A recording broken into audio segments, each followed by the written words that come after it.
Welcome into another episode of the Second Half Draft Show. I am your host, joined by Headley.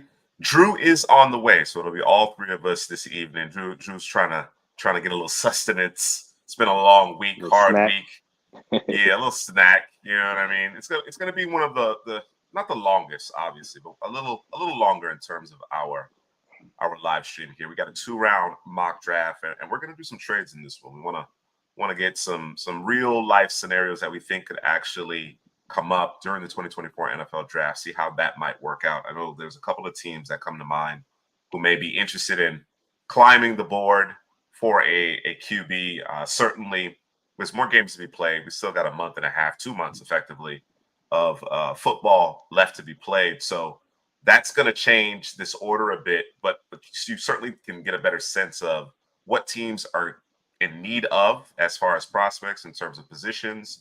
And it'll be interesting. It'll be really interesting to see how all 32 teams work and maneuver this board. There's a handful of position groups that are very, very deep.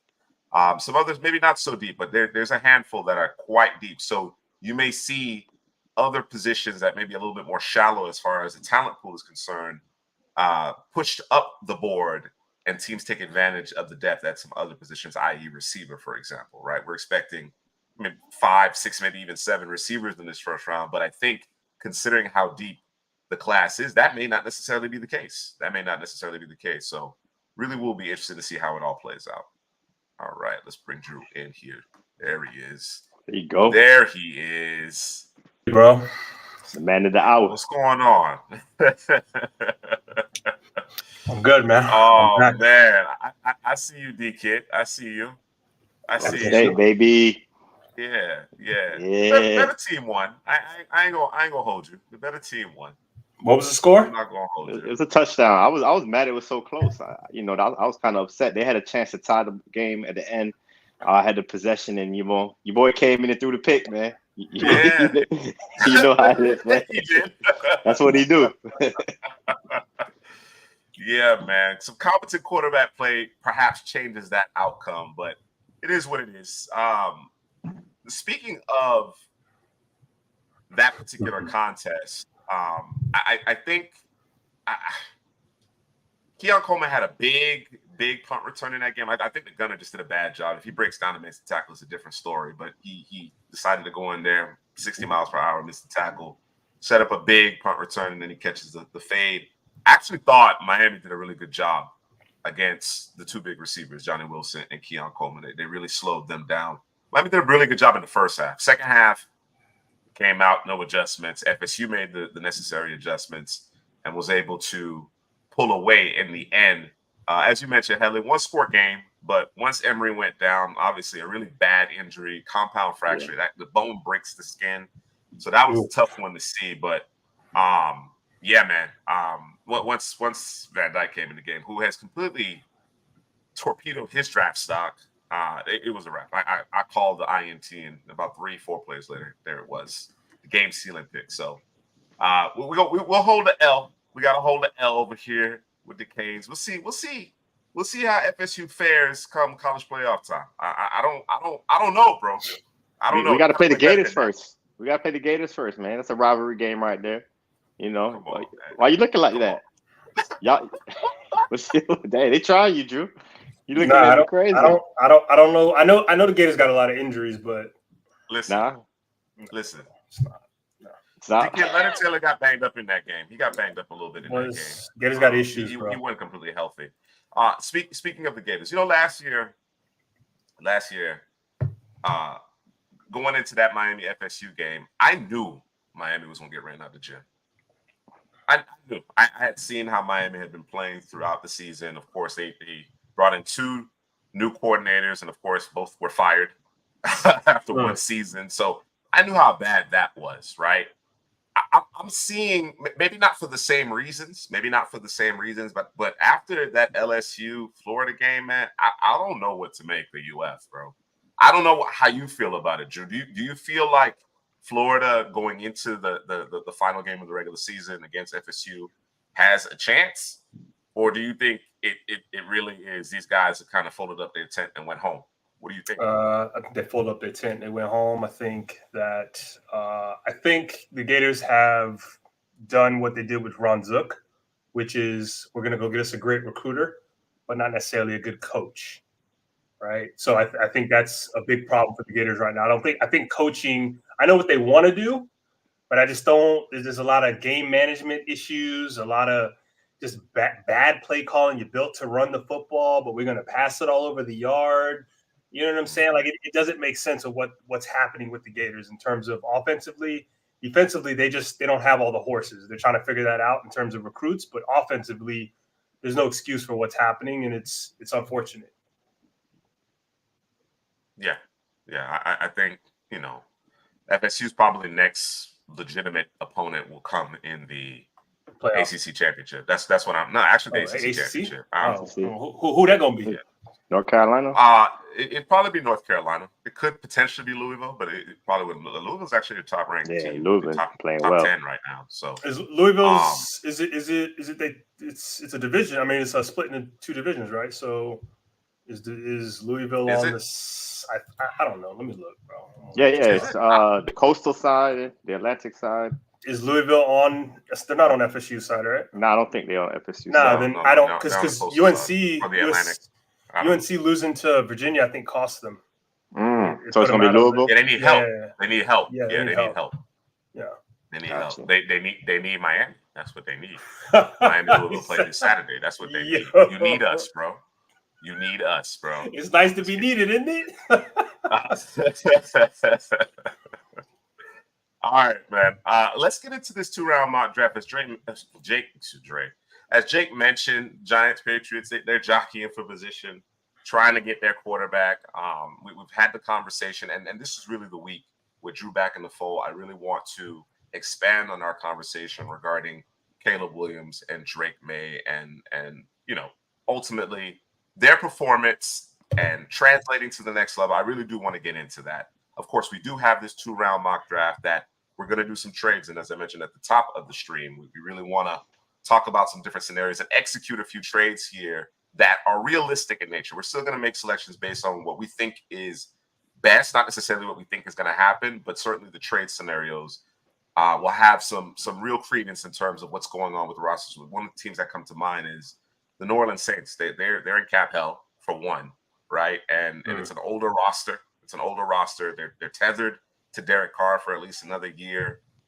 So they're going to need to stockpile picks, I think. So we'll obviously address that when we get there. But let's get it started. Let me bring in our mock draft, courtesy of the NFL Mock Draft Database Simulator. At the very top here, as things stand, the Chicago Bears have the 1st and 5th overall picks.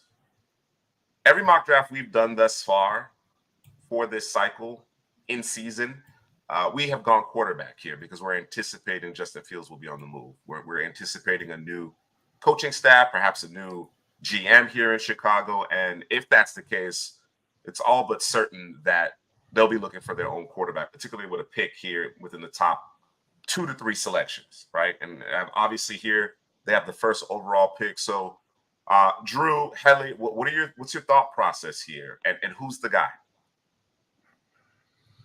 I haven't given up on Justin Fields, man. Like I'm still with the Justin Fields. My issue is it's coaching there, right? So I don't know if is he keeping his job? Is Ryan Pace keeping his job? You know what I'm saying? I really do think it depends on how things finish. Okay. I mean, Justin Fields has been hurt. I think it was a dislocated finger, if I'm not mistaken, on his throwing hand. He's now coming back. He's expected to start. Obviously, they weren't very good without him. You understand what I'm saying? Badgett, made a few plays here and there, but it didn't look good, obviously, with him out of the lineup. But with him now back in the lineup, I think this is really the audition for both coaching staff and player. And I don't disagree with you, Drew. I think Justin Fields is talented enough to be the guy. I do. I think it really does depend on what's around you. I thought they made a mistake, even though they went offensive mind. And of course, there was a new GM that just came in, right? So the Ryan Poles didn't necessarily Is it Poles? Or am I mistaken? It's Poles, right? Yeah, the GM. Yeah. I'll call him Ryan Pace, bro. Pace. That's why I didn't want to make that mistake. Pace is the previous GM. Let me take it back. Pace is the previous GM, who was pretty bad in his own right. But yes, Matt Nagy was already in place. It wasn't as if they brought Matt Nagy in order to develop Justin Fields per se. He was already the guy. So ultimately, when Matt Nagy and Ryan Pace got their walking papers, the new head coach, I thought, had to be a guy that had a proven track record of developing a quarterback, whether it be, a quarterback coach or, preferably a offensive coordinator that had a track record, right? I.e., Eric Bieniemy. Now, of course, it's going to be that debate as to whether or not it was Eric Bieniemy who actually developed those quarterbacks in Kansas City, considering that Andy Reid obviously has his reputation. Ben Johnson, that's a great name, D-Kid. What he's doing in Detroit is phenomenal. I think the key to that whole thing, though, the engine to that whole thing is the offensive line in Detroit, which has also been an issue for the Bears. So there's a lot of moving parts. Of course, there's obviously areas of Justin Fields' game that needs to improve, but I also think it wasn't an ideal situation. And they certainly haven't necessarily made the situation better outside of the trade to acquire DJ Moore, and of course they brought in Donnell Wright this year. So I think he could be the guy. I can't imagine that they're going to go with Justin Fields if it's a new coaching staff and GM. All right, what do you think, Henley?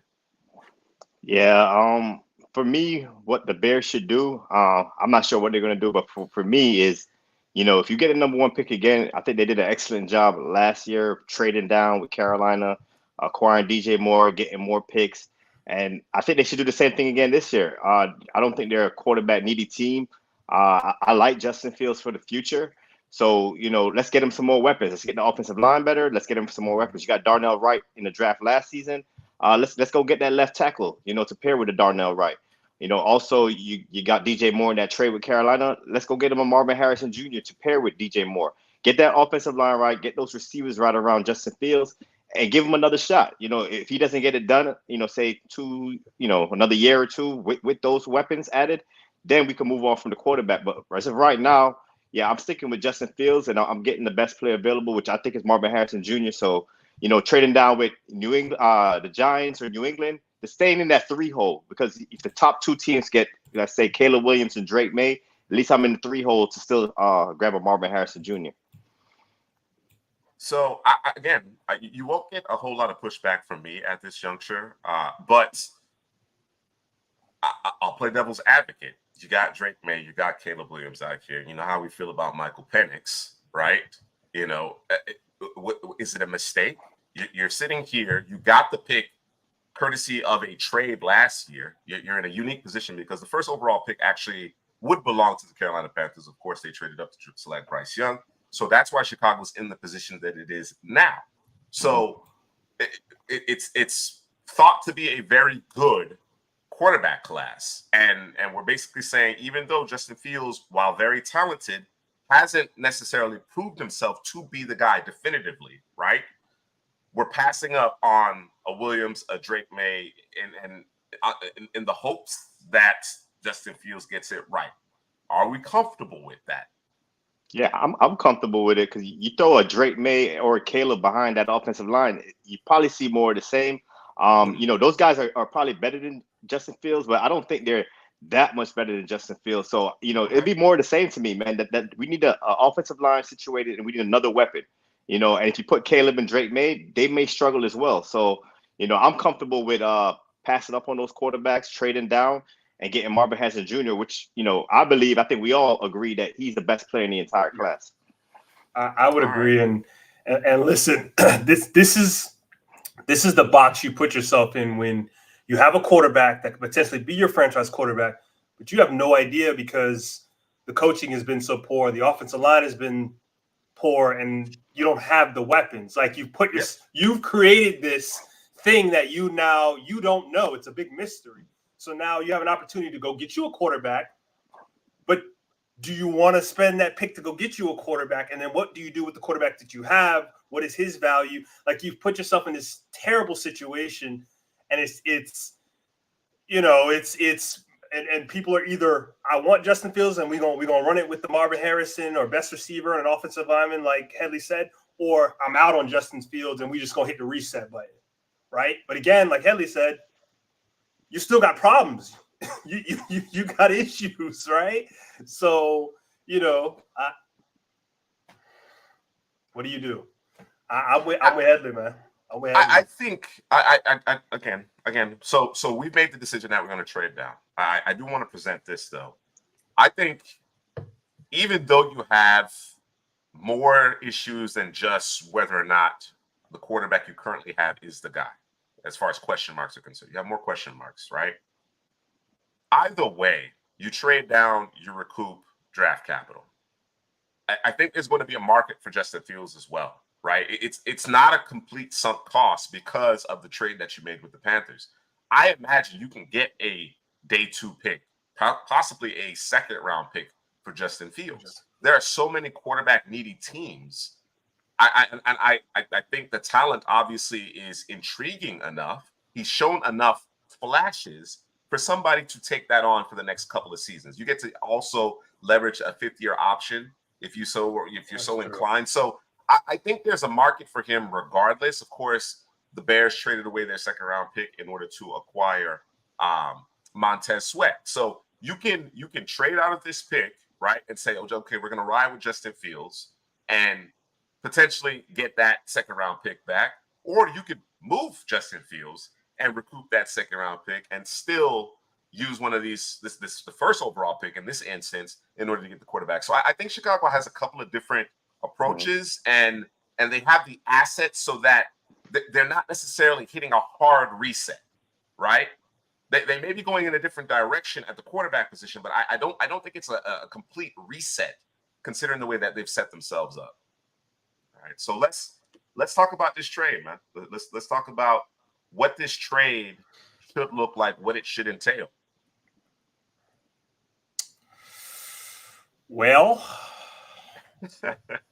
let's take a look. Gotta have a partner, right? That's true. The Patriots or the Giants. I think the Giants, to D-Kid's point, they're locked in. They're probably locked in at 2 here. That they'll be happy to take either Caleb unless they love a guy. Unless of course they love a guy. Yep. I think New England wants to ensure that they get one of these 2 guys. That's the way I kind of view it. So I think trading down to the 3 hole, that keeps you in front of Arizona, who would, in all intents and purposes, would run up to the podium to select Marvin Harrison Jr. This keeps you in front of them, so you could go in that direction if you're so inclined. So I think this really is a sweet spot here based on the current draft order. All right. So obviously that's not enough. I do think, I'm not certain of it, but I do think Chicago probably could net New England's first round pick next year in this trade. I think a 1-3-1 is a possibility. However, let's go 1-2-2. See how that goes. All right, let's go 1-2-2 in this particular instance. The mock draft simulator seems to like it. So we recoup that second round pick that we lost, and then of course we add an additional second round selection in next year's draft, dropping down 2 spots here. All right, and in this particular scenario, New England actually manages to keep their first round pick for next year. How likely that is, I'm not so sure, but I like it for this particular mock draft. So we'll pull the trigger on it. All right. You said a 1-2-2? A 1-2-2, yeah. All right. 1-2-2. I mean, and it's an early 2. It's not at the bottom of the second round. It's the second pick in the second round. Okay. All right. So New England now in the catbird seat here. They have their pick of the litter. Let's have that conversation. This is the conversation we touched on a little bit last week, but I really do want to unpack it here. Drake May or Caleb Williams, Drew? So this depends on who the coach is. Gonna be honest with you, they're talking about, Belichick is out. And so, I've seen things talking about him going to the Commanders. And the Raiders and all this other kind of stuff. So it really, really depends on, to be honest with you, it depends on the who the coach is. But if without knowing that, I think the better fit is going to be Drake May. When you talk about the arm strength, you talk about his ability to operate inside the pocket. I think he's starting to improve and starting to get the ball out on time, being able to play some anticipation football, which there's some issues with some other guys I know that don't necessarily do that. So I think the better fit here is Drake May. And you talk about it being cold up there. You know, Caleb Williams is, Cali guy living in the sun. The sunshine, excuse me. I mean, New York State or Jersey in this particular instance, East Rutherford isn't necessarily a warm place either. Hey, listen. As of right now, he's living, you feel me? He's out there in the sunshine, the Cali State, you know what I'm saying? So, but I think Drake May would be the better fit. And if Belichick's there, I got to imagine it's got to be Drake May, I would think. That's just, that's my feeling on it, man. Why is he the better fit, though? Why? I want a clear understanding as to why you believe he's the better fit. For everything I just named, anticipation. He's not gonna make you pull your hair out, right? Because Caleb Williams might make you pull your hair out with not getting the ball out on time, right? Especially if Belichick is there. Like, yo, we drew this up. This is how it's supposed to be. 1, 2, 3, left, right, and get the ball out. Caleb Williams might hold on a little bit longer. You know what I'm saying? But again, this is also a football team. It's Boston. This is also a football team that doesn't have many weapons, right? We can talk. I mean, I want to defend my man Mac Jones a little bit, just a little steep of the tea bag, just a little steep, bro, just a little quick. Okay. You know what I'm saying? Flavor. The weapons are terrible, bro. They're not good. We've been talking about this since the actual beginning of when they drafted Mac Jones. Was they needed to get weapons around him. He's a traditional quarterback, man. The steep, I just defend him just a little bit, man. But maybe your boy will make his way back over there, Josh McDaniels, and things will all be right when he get over there, man. Man. Yeah. That's all I got, man. I can't, I can't defend him too much more, man. It's been a disaster. Yeah, I'm gonna go the opposite. And this is my thought process why it should be Caleb Williams. And I think you said it at the end, Drew, when you're like, there's not much weapons in New England. Caleb Williams would do a lot more with a lot less. Belichick at the end of the day likes to play defense. And, you got a quarterback that could get yardage. He could do a lot with a little. He could move around. He could run the ball. Yes, he's not anticipatory thrower like a Drake May, but they just had that in Mac Jones, a guy that, kind of stays in the pocket. And Drake May's a lot better than Mac Jones. I don't want to, confuse that, but they've tried an approach, man. Let's get a guy that can use his legs, can use his strong arms, can get some first downs with his legs and play defense, man. And that's why I'm leaning more towards Caleb Williams than the prototypical in the pocket Drake May. And if you look around the league right now, those are the guys that teams are coveting, the guys that can win outside the structure of the offense. They could make a bad play look good. And they could do a lot with their legs. So I think that's the direction that the patient should go, especially when you have, like I said, you're not throwing to anybody. Who's Drake May going to be throwing to? At the end of the day, they don't have anybody to throw to. And Caleb can use his legs, and he could create and use his arm as well. If Belichick is not there, I think I'm more on the side of Caleb Williams. But if he's there, I just think his mindset is going to be Drake May. I don't disagree with that. Clearly, the chat doesn't disagree with that, right? Everybody would agree that if it's Belichick and perhaps Josh McDaniels and an amalgamation of Bill O'Brien and Josh McDaniels, it will be Drake May.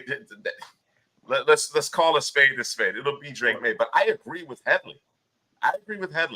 That this offense needs work. They don't have very many proven, if any, playmakers on this team, and a guy like Caleb Williams can work a little magic. Yeah, he might frustrate you in terms of perhaps going off scripts a little too soon, perhaps too often.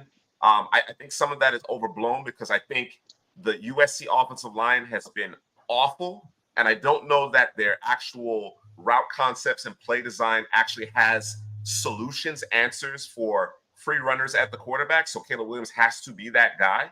But there are some things, there are some warts that he needs to work on. I just think, Drake May ain't Brady, bro. I mean, perhaps one day, eventually, he operates in that manner. But those teams were built differently. They had excellent offensive lines. They played incredible defense. They're just not built that way. They're just not built that way. I think they need some pizzazz. I think they need a little Southern California in them here. And the rumors are Belichick would be looking to perhaps move to California.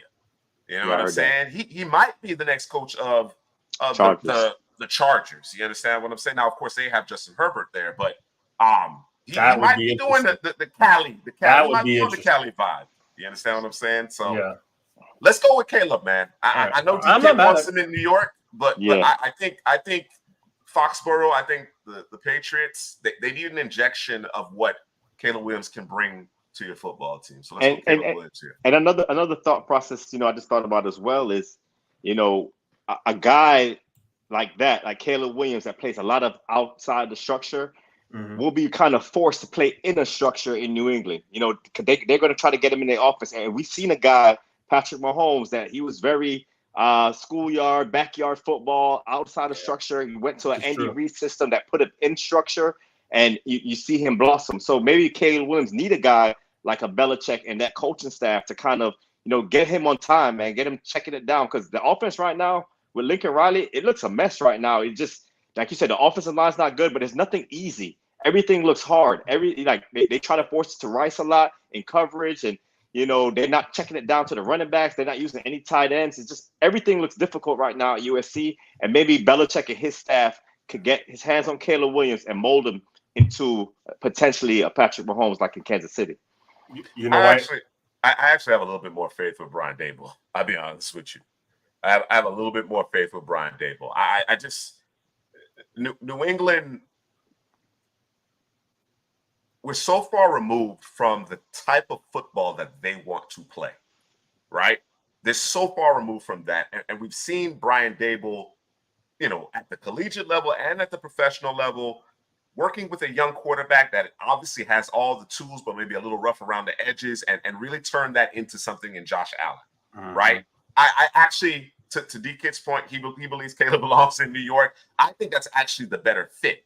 No, I agree too. I agree with that too.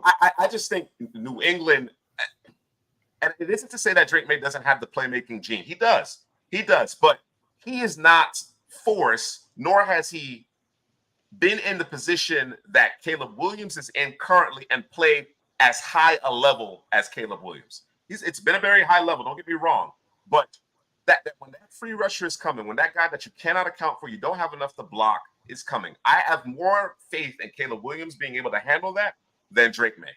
You understand what I'm saying? Now, of course, if you're buttoned up and you got it all working, Drake May looks really good, bro. He looks really good, but yeah, I think the decision to go Caleb Williams here for New England, while it isn't the best fit, it's probably what's best for New England. Not the best fit for Caleb, but best for New England. New York, no debate here. Let's go with Drake May. And I think, again, with Brian Daboll, he's going to get the best out of him. I do believe New York gets that offensive line fixed here. I like what I saw from John Michael Schmitz this past week. Of course, they got their left tackle in place. They got a couple other things that they need to figure out. Hopefully, Evan Neal turns it around. But I have faith that they'll get that offensive line situated eventually. So is it Drake May? Is that what you're saying? Oh yeah, it's Drake May. I'm just locking it up. Okay. And then this would be the Marvin Harrison Jr. pick. We talked about it, getting Justin Field more weapons. We'll address the tackle probably at number 5. You got Joe Allen Olu on the board still. And that'll be an excellent draft for Chicago. They continue to build. I like what they did last season. That big trade, getting DJ Moore, getting those 2 D tackles. You traded for Montez Sweat on the defensive side of the football. Now you're getting your offense right, man. Either Olu or Alt, take your pick at number 5, and then you add Marvin Harrison Jr. with DJ Moore. Now the picture's coming a lot clearer, and after it's no more excuses for Justin Fields after this. You get your receiver, you get your offensive line right, now it's on you. And if it doesn't work out, then we hit the draft for our next quarterback in the next year or two. Yeah, and I think depending on how this draft unfolds, I don't think it's crazy to actually select a quarterback if I'm the Bears. Even if you're push them a little bit. Day 2, day 3, get a quarterback. Get a quarterback. Assuming you can afford to do so, based on what you're doing free agency and so on and so forth. Especially considering Joe Burrow's out for the season, Stafford's been hurt. All kind of quarterbacks are going down. You need a competent backup. So I don't think that's a bad idea. With Harrison being off the board here, what direction do you go in with Arizona? You got two tackles, in Olu and Joe Alt. They definitely. I like Paris Johnson. He's balling out this year. That was O-tackle 1 for us. He need a bookend. He needs somebody on the other side to protect Kyler Murray. You can look that way. I think those are the 2 next best players, man. So what do you think, Drew? They don't really need a Brock Bowers because Trey McBride he's been doing his thing. So I don't think they need that tight end because Brock Bowers is probably the second best player in this class, or top 3 at least. Yeah, I'm not opposed to neighbors, D-Kid. They may think I'm crazy on this panel. No. So I'm not opposed to neighbors, bro. So me, I draft. I'm good with drafting a receiver here, but this is also a space where they could trade back and recoup. They're guys off the board. They're guys off the board. What I'm saying? So maybe we're looking for that team who might be in the market for our quarterback 3, which is Michael Penix. Maybe at this juncture we need to work the phones a little bit, right? Just from a value perspective. You understand what I'm saying? Mr. C. Prasky, I actually prior to I guess the 5-6 INT meltdown he had against Louisville last year, I actually like Sam Harden as a day 3 pick, but I haven't seen enough. I mean, I'm not opposed to taking him in the later round, 6th, 7th round, but yeah, I wouldn't be prioritizing him for sure. Later round pick, absolutely. Is that a Senior Bowl guy? I don't know if he's accepted, which we'll have more discussions regarding the Senior Bowl next week as the invites and acceptances are rolling in. It's really getting hot. So a lot of guys that we covered during summer scouting. Let's talk about this trade down, man. Who ultimately would be trading up here? I think Atlanta. Atlanta. What do you think, Headley? Might want to get in front of Atlanta. Yeah. Atlanta need a quarterback. I think definitely candidate to trade up. Let's see. Yeah, I think that would probably be the next. Yeah, that'd be the next team. I don't think you want to trade out of the top 10. We've mentioned with Chicago, we're hanging on to Justin Fields. Green Bay, this puts Atlanta in front of Green Bay, who could be in the market for a quarterback. They may not necessarily be satisfied with Jordan Love. Stafford, obviously coming off the injury, but he's looked good while healthy. Mm-hmm. Tennessee, it's gonna depend on how Will Levis finishes this season, I think, in terms of what they do at the quarterback position. But as of now, I think they're excited about the upside that he possesses. Yeah. So I think the next team is Atlanta here. Let's see here. So Hadley, what you trying to give up here, man? This might be a 1-3 and a 1 type of deal right here, man. See, when we talking about that much draft capital to move up, like, nah, I'm good. I'd rather stay still. At 10 if I'm Atlanta. Maybe we got a guy named Jaden Daniels he's white hot right now, moving up draft board. You got a guy like JJ McCarthy. So I wouldn't give up a 1-3 and 1. Atlanta has so much needs, especially we need some pass rushers as well. So I'm not comfortable moving my first round. But that's Laser Penix, man. It is. Have you seen the quarterback play in Atlanta? I have. I know you've seen it. Imagine dropping Laser Penix in there, man. As much as y'all need, bro, the quarterback position would take y'all to the next level. Like it would separate y'all. Man. Separate you in the division. But he's saying we can wait though. Because there's so many quarterbacks on the board. You're still thinking quarterback. Just you're not necessarily trying to give up that draft capital. That's really what it comes down to. Right now, because if you look in front of us, I'm thinking, okay, Arizona doesn't need a quarterback. Chicago's moved on from a quarterback. Green Bay probably not going to draft somebody for Jordan Love. Stafford is still there. Will Levis, like I could sit still unless another team moves up in front of me? Nah, I'm looking at it. The next team that would possibly do it would probably be Las Vegas, and they're sitting at 16. So yeah, they would have to go up a lot. Yeah. And then it's New Orleans at 19. So I'm not sure there's the trade here for Arizona. Yeah, it's not under those circumstances. Yeah, under those circumstances. Yeah, I would be entertaining Michael Penix. As much as I like Jane Daniels, I would be entertaining Michael Penix here. But I understand your point, Headley. I do understand. That's a lot of draft capital, especially if you have those two players relatively close from a ranking perspective. I know you like JJ McCarthy as well. So let's assume Arizona stays on the clock. What direction do you go in here? Well, Headley was talking about offensive tackles. We could do that. But I know Jushu was talking about the sexy, man. He was talking about the lingerie. You know what I'm saying? In the receiver position, right? Hey, man. He ain't gonna be there at 20. He ain't gonna be there at 20. Listen, the receiver grades, they're close between Coleman, Neighbors. Yeah, I actually graded them out. I have all of them at the same grade. I got a 7.8 on Neighbors, Rome, and Keon Coleman. So yeah, it's close, man. Bruh. So let's talk fit then. There's a tier break after Neighbors and a Doomsday, bro. There's a tier break, bro. I respect it. This guy Coleman do not separate consistently enough, man. That's the name of the game at the next level. I know he can play above the rim, but at the next level, the name of the game is separation. So from my perspective, there's a tier break there. But again, we talked about how deep this position group is, right? There's going to be a guy that can come in and help you immediately at 20. You know what I'm saying? So do you prioritize a pass rusher then? Who, for Arizona? For Arizona. I'm with Joe Alt or Olu. That's where I'm at with it. That's where I'm at, D-Kid. I'm saying. What are you saying? Take Neighbors and be happy with it. So all right. So let's look at this. Let's look at this real quick. So if you wait on the pass rusher, you're missing out on Latu. You're missing out on Jared Verse. Or you could get aggressive.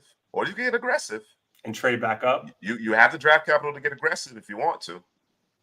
I think going into this season, we wouldn't be having a debate right now. It would be Jared Verse, but Jared Verse has not played at the same level, right?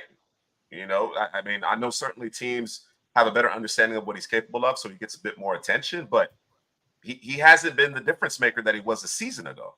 So for me, my top edge is Latu. Obviously, there's a big question mark in terms of the injuries and whether or not he has that upper echelon athleticism that you're looking for from an edge rusher. So I understand how certain teams might be cool off of that, right? But all things considered, Kyler Murray, Malik Neighbors, listen, Hollywood Brown contract expired. You understand what I'm saying? All you really have is a 1 year left on a Rondell Moore and Michael Wilson. That's it. They definitely need a receiver.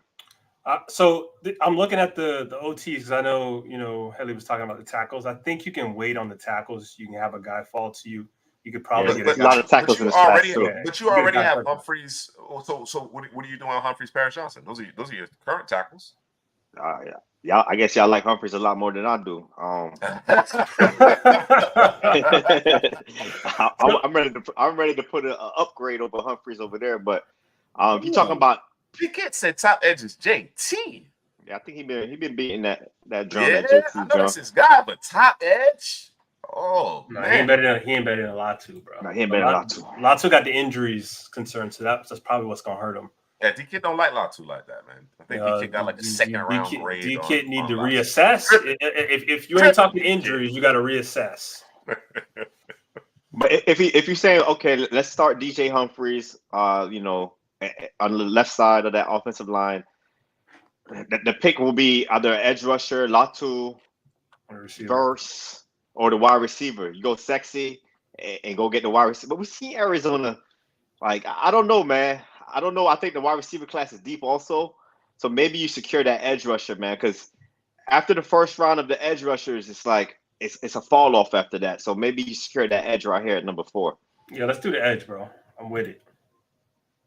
So who would the edge be? And by the way, if you are over the performance of DJ Humphries, this would be the final season. They have a palatable cap hit if they move off of DJ Humphries, assuming you go in that direction. So just throw that curveball out there as well. Hey, that's real, Jake. You know what I'm saying? Yeah, you can't stay every week. Yo, every week it's a highlight. Every week it's a highlight tape. What? He'd be the best player in the country. Period. He's playing him every week. That's true. That's a really good point. That's a really good point. Yeah. All right, fellas. Decision time.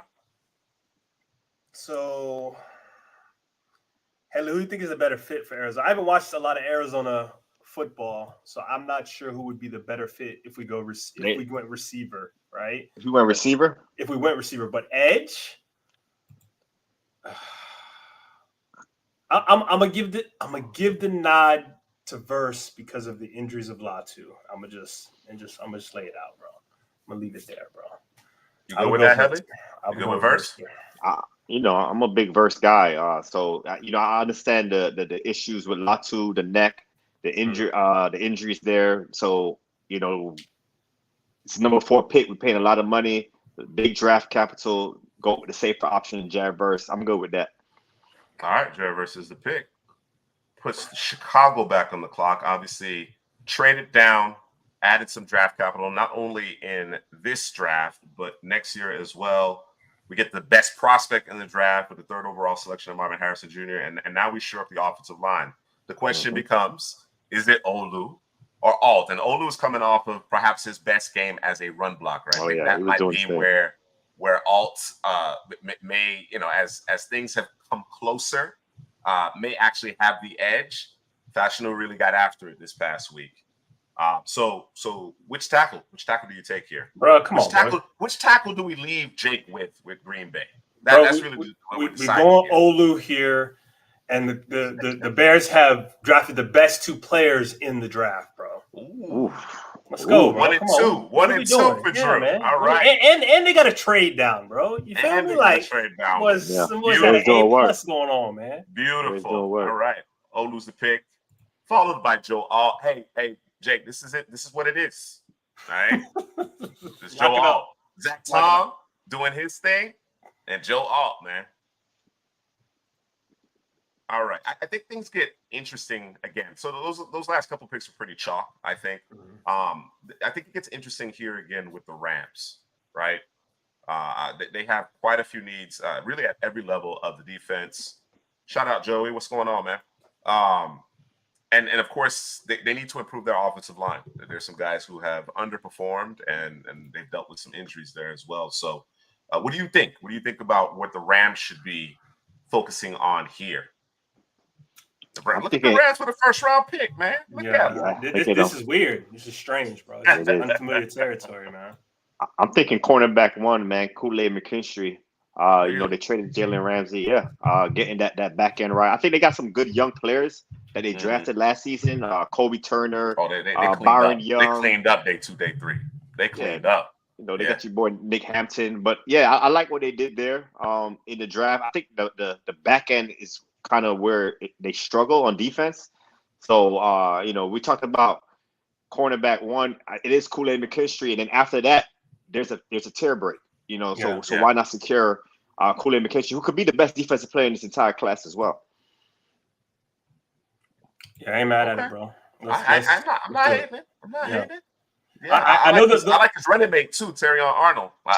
He's rising up. He's rising. He'll be up there, bro. He'll be within the top 5 of them of this cornerback class. And Raheem had the corners of the Rams playing early. I think the first 3 games of the season, I think the boys were balling out, but I don't. You kind of. It's because they can't get to the passer. That's the issue. So I'm trying to tell y'all boys, man. So you're saying edge? I'm not mad at Kool-Aid, right? And if the majority says Kool-Aid, that's the direction we go. I just think that they need to improve their pass rush. I like Byron Young, but Aaron Donald may decide, you know what, I'm good. You know what I mean? He was kind of on the fence about this past season as it is. Right. So, So if it's edge, that's a Latu pick then. Yeah, That is the Latu pick because just like Aaron Donald can dodge them knives, bro. You know what I'm saying? Latu can do the same, bro. Yeah, those hands are crazy. Yeah. Joey and D-Kick, they have some concerns about Kool-Aid, Hadley. If he could run, we kind of saw that long speed a little bit. It's when he runs horizontal across the field. Goodness. He has speed, blur. so He's a blur. I don't think the long speed is the issue for him. I just feel like moment of truth, technique. Yeah, you know when I think deep receivers can stack him deep, so it might seem like long speed is the issue, but I think he's plenty fast though. Ooh, D-Kid said, "What about Newton here, bro?" Hey, Newton's my guy, man. Jerjon, not that Newton. No. He talking about Josh Jerjon. Oh, you talking about that Newton?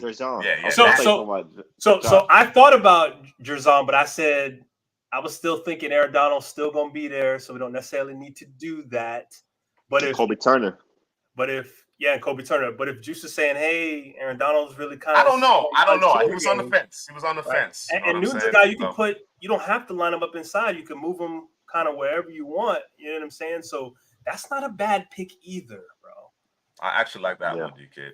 Yeah, if you're still scared off a little bit by Latu's injury, you're concerned about maybe some of the technique, his transition out of his back pedal into full sprint with Kool-Aid. I think Johnny Newton has played well enough, is disruptive enough to be a top 10 pick in this class. I agree. So let's put it to Newton. I like it. Yeah, looking on, they could put Newton and Kobe Turner and Aaron Donald on that defense line all together. Yeah, you know, that's problems. That's problems right there. Yeah, Let's do it. I like it. Let's do it. Jerjon. Yes, sir. Lock it up. That puts Tennessee on the clock here. And as we mentioned, we're thinking they're going to give Will Levis the balance of the season to demonstrate what he's capable of, right? If he acquits himself well, like a la Sam Howell, right? And I think Eric Bieniemy has done a great job with Sam Howell. They will address other areas of their roster because they have a lot of needs. It's not just the question mark at the quarterback position. They have a lot of needs. D-Kid, I'm with you. I'm running up. I'm with y'all on this one. I'm looking at it right now. They need some injection of life on that offensive side of the football. Absolutely. I think he's a great fit here. You got big Traylon Burks on the other side. He's injured right now. Got to get healthy, but I think Neighbors fits these boys well.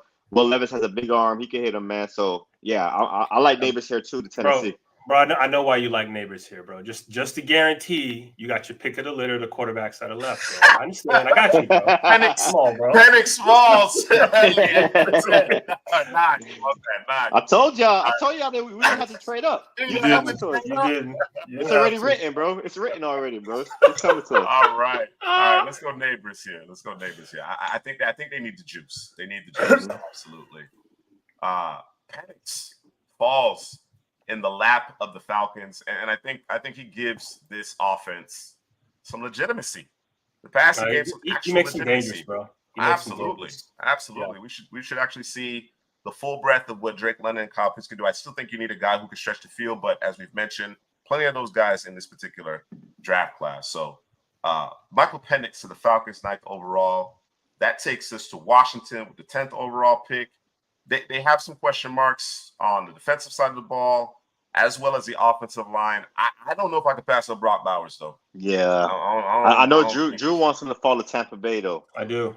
You know. And I promise you, let me explain something to you. I promise you the Bucs will trade up here, bro. I promise you they trade up here to grab him, bro.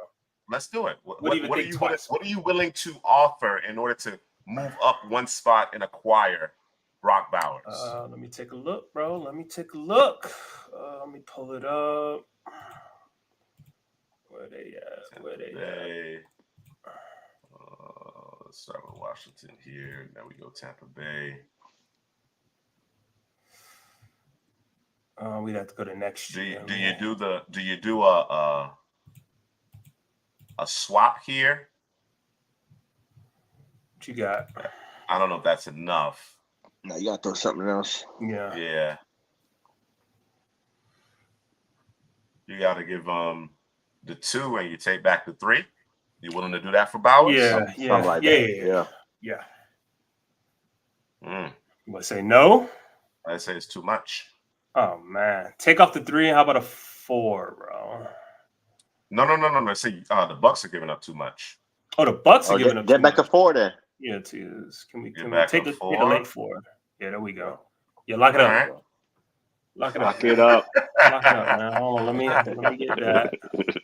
Oh man, Brock Bowers is the pick to the Bucks. Drew gets his guy. Washington. Who do we have in mind for? I like OT3? Latu over here. Oh, you talking about offensive tackle right now? You want to go edge, and that's They just understandable. traded both their edges. Yeah, no, you're They right. You're They right. don't got nobody. You're right. You like Latu. Drew, what are your feelings on Dallas Turner's performance this year? I think he's improved. Braylon Trice, kid? Nah, man. See, you keep sleeping.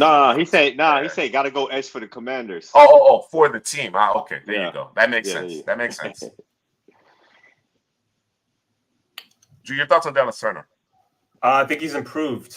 I think he's starting to turn the corner in terms of being able to perform more moves than just coming in there with the hammer, bro. Like, we know you can bull rush, we know you're strong, we know you got the power, but you know there's ways to handle that, right?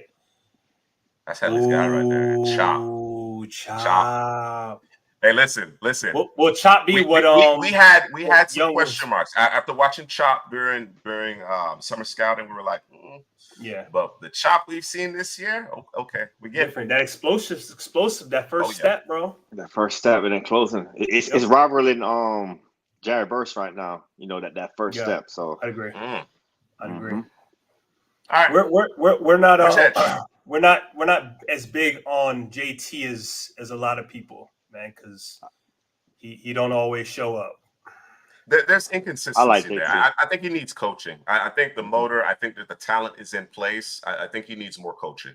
You know what I'm saying? And he had he taken the leap that I see from Dallas Turner, I think he would be in the conversation. I think he would be in the conversation right here. But I haven't seen quite enough of that to this point. Definitely a first round guy, but haven't seen enough of it to this point. So which edge? Let's go. I like Chop here better for Washington. We're trying a lot too, bro. I just like Chop better, man. That's it. Disrespect. I got a feeling. Disrespect. You know what I'm saying? But if it's Latu, it's Latu. Who you got, Headley? Who you got? I got Latu. All right. Latu's the man. Lock it up. All right, man. Okay. All right. The Jets are on the clock. They need a quarterback. I guess Aaron Rodgers will be back. They're more than draft a quarterback. They're good. No, I know they're not going to draft a quarterback, but they need a quarterback. I'm just making that point. Whatever, man. I know you hating on my guy, bro. It's good. They can grab offensive linemen. I think the teams. I think the NFL organizations that they'll run him through the paces. They'll have all their medical guys poke and prod, and it could very well impact his draft stock, right? You know what I'm saying? It certainly can, but I think when you talk about the ability to affect the pass rusher consistently, the technique, the hands, the bend, I think he's the best pure pass rusher in the class. Again, he may not necessarily have that quintessential athletic trait that you're looking for from an edge, but I just think his floor is like 8 sacks a season, man. I think just because he's so good in terms of using his body, his hands, timing up the snap, the whole nine, man. And then of course he can drop into coverage and play in space as well. So it really come down to the medicals here. Let's talk about the Jets, though. Yeah, I'm looking at 2 positions. I'm looking at a wide receiver position. If you say Aaron Rodgers is coming back, and to pair another receiver to go with Garrett Wilson. You know, I know Aaron Rodgers love Alan Lazard, but you call it what it is. I think that's the second position. Yeah. Second position will be offensive line. So do you want to go sexy or do you want to protect the old man? Wilson, that's one. That's one. No, but yes, it is one, but it's also a very deep position. They do. It's a lot because Aaron Rodgers brought all his homies. And I don't think you understand how good Garrett Wilson actually is. Oh no, that's a baller. That's a baller. He's being caged. He's being caged right now. Had a good quarterback play, and he's what is he on track for? What 1,400 yards this year? Okay, 1,300 or something like that. That's crazy. Okay. Anyway, I'm looking for a compliment to Garrett Wilson. You know what I'm saying? I think we should prioritize the offensive line personally. That's Jalen McMillan, by the way, but go ahead. Xavier Worthy. You know what I'm saying? I'm just, you know what I'm saying? Just saying. Could you like Amarius Mims and Fuaga? Fuaga will be a nice fit in this offense. You know, we're talking about one of the best run blockers in the class. That zone scheme, getting after it. I think he's a perfect fit here in New York. And Mims also, but I like Fuaga a little more. Let's go to Talise Fuaga. Talise Fuaga. All right. The Broncos are up next. We actually getting some competent quarterback play from Russell Wilson, man. I didn't think we'd ever see it again, bro. But I mean, that's good news for Denver. It's a one read and take off, but it's been effective in recent weeks. It really has been effective, and he's protecting the football. I think that's what's most important is that he's actually protecting the football.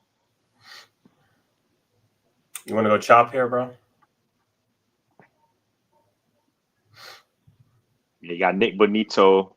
The young pass rushers are pretty good. Browning. Yeah, the young pass rushers are pretty good. Yeah, they could use more, though. They could definitely use more.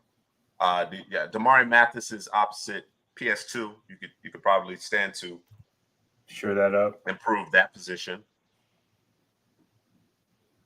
I think this team, I like Marvin Mims a lot. I don't expect Jerry Jeudy back. I think Cortland Sutton is the guy that remains.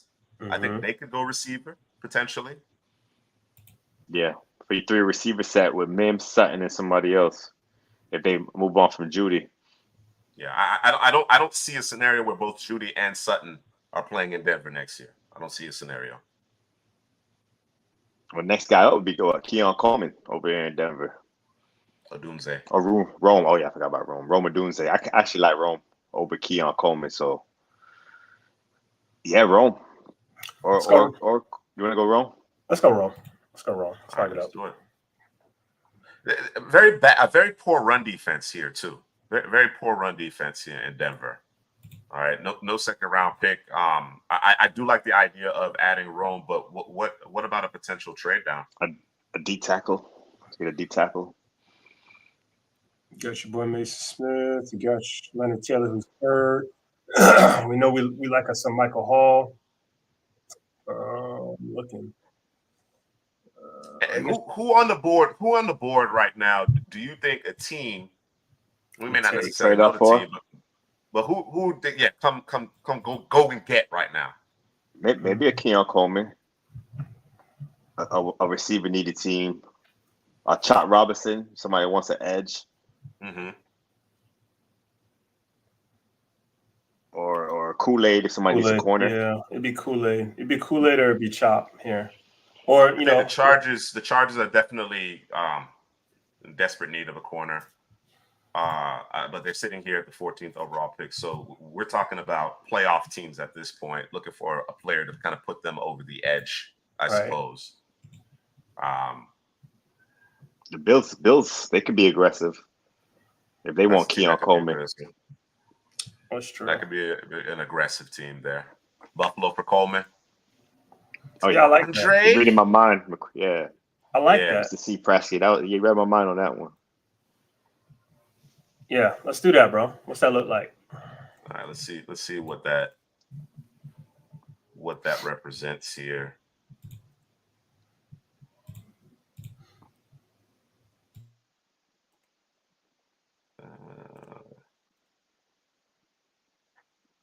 That's the deal right there. Swap second and third round picks for Buffalo to move up a handful of spots. Yeah, let's do it. That puts Denver in the second round. So, all right. Buffalo trades up, and you like Keon Coleman more than Odunze here just for the fit, right? You have Stephon Diggs. That's still your number one. Now you get a bigger frame to receiver here, red zone threat in Keon Coleman. Oh, yeah. He could probably be what they expected, out of what's your boy number 13? Gabe Davis. Gabe Davis. Gabe. What about so obviously we made this trade with Keon Coleman in mind, but Buffalo has issues defensively, bro. They got issues defensively. Would you have waited on a Chop at this point? or a Kool-Aid McKinstry, or do you trade up and go get one of those guys? I think you trade up to get one of those guys. It's either Coleman, Chop, or Kool-Aid, bro. It's one of the three. I don't know what's going on with the Gator over there for them boys. Maybe are inactive, healthy scratch. We're not gonna say his name. We're gonna leave it out there. Former first round pick. Come on, bro. Now you've given up your second round pick, right? So you stay at 17 if you're okay with one of those three players. I think. Yeah. Right. You trade up because you have a specific player in mind, and that's who you want. Are we going with Kool-Aid, or are we going Dallas Turner, or Chop, or whatever the case may be? Like, what? Right. You're asking? For me, it'd be. I'm asking. For me, it'd be Kool-Aid, man. The cornerback position. You know, Trey White had a major injury. Nobody else really on that defensive on the cornerback position. You know, like you said, that first round pick from the Gators ain't panning out. So, you know, corner is a big need for these boys. I'd agree. I think corner is the bigger need if we're talking defense. So you think the corner, we prioritize the corner over the pass rusher? For these boys, let me take a peek real quick. Hold on. I like what Epinesa is doing over there. Yeah, Epinesa's having a good season. He is. Rousseau was an interior pass rusher. He's not an edge. Yeah. I've long said that, but they do need another edge. He's undersized in terms of his weight. But that corner position not looking good over there. Yeah, I think that's more of an eyesore. And the thing about this class too is these two positions, the edge. I think the edge is maybe deeper than the corner position overall when it's all said and done. But I don't either position is very deep. I'm gonna be honest with you. So, but I would say this puts you in front of the Chargers, who I think would take Kool-Aid here. So that makes sense. That makes sense. That makes sense. Yeah. Mm-hmm. All right, let's go Kool-Aid here. I do want to address Mr. Seaprasky's comment here. What do you think the thoughts are as far as the evaluation of these two prospects, Kool-Aid and Dijon? How close are they? If you're looking for an outside corner, you know, you don't want to put Dijon as an outside corner. Kool-Aid, you know, he'll be more of the guy on the perimeter. Dijon's more of a guy that he could play some slot corner, could play some safety. He's more versatile. He can move them all around the field. But if you want that true shutdown man-to-man outside guy, whether you're facing a Jamar Chase over there or you know, any of those top tier receivers, man, I don't think Dijon could cover those guys where Kool-Aid will. Yeah, I'm a fan of Wiggins too. I don't have him as a top corner, but I'm a fan of him. I think I'm a little higher than my compatriots here on the panel. Yes, D-Kid is correct. It does appear to be Liz Frank, so it's a pretty significant injury for Cooper Dijon. And yes, he is more of a safety. He can play your nickel. You know what I mean? I think he plays boundary when he's lined up against a tight end, that type of thing. He's very, very versatile. And it's a lot of off coverage with him too. Like he's more comfortable doing that. You don't see a lot of man coverage from him. Kool-Aid, who can do both, to be honest with you. But yeah, so do you think there's more limitation with Dijon, or do you think there's more limitation with Kool-Aid? From a man-to-man coverage perspective, I would say Dijon is a little bit more limited. I think just in terms of all-around defensive back, Dijon is probably a better all-around defensive back. Yeah, I agree. D-Kit mentioned Von Miller and Floyd. Von's long in the tooth, coming off the injury, still doesn't look like himself. I don't know if he'll get back. And then Floyd, I think, is just a one-year deal. So they have a need at edge. Buffalo does. But I think all things considered, you trade up in this instance. You're looking at the receiver for sure, right? But I think if you're trying to trade up in front of Los Angeles, it's probably in order to get whomever you think is the top corner here in Buffalo. All right, that puts the Chargers on the clock, and they also don't need a receiver. They need a receiver also. They need a receiver, but and I think the last mock draft I went Neighbors. I had to. He was on the board too long.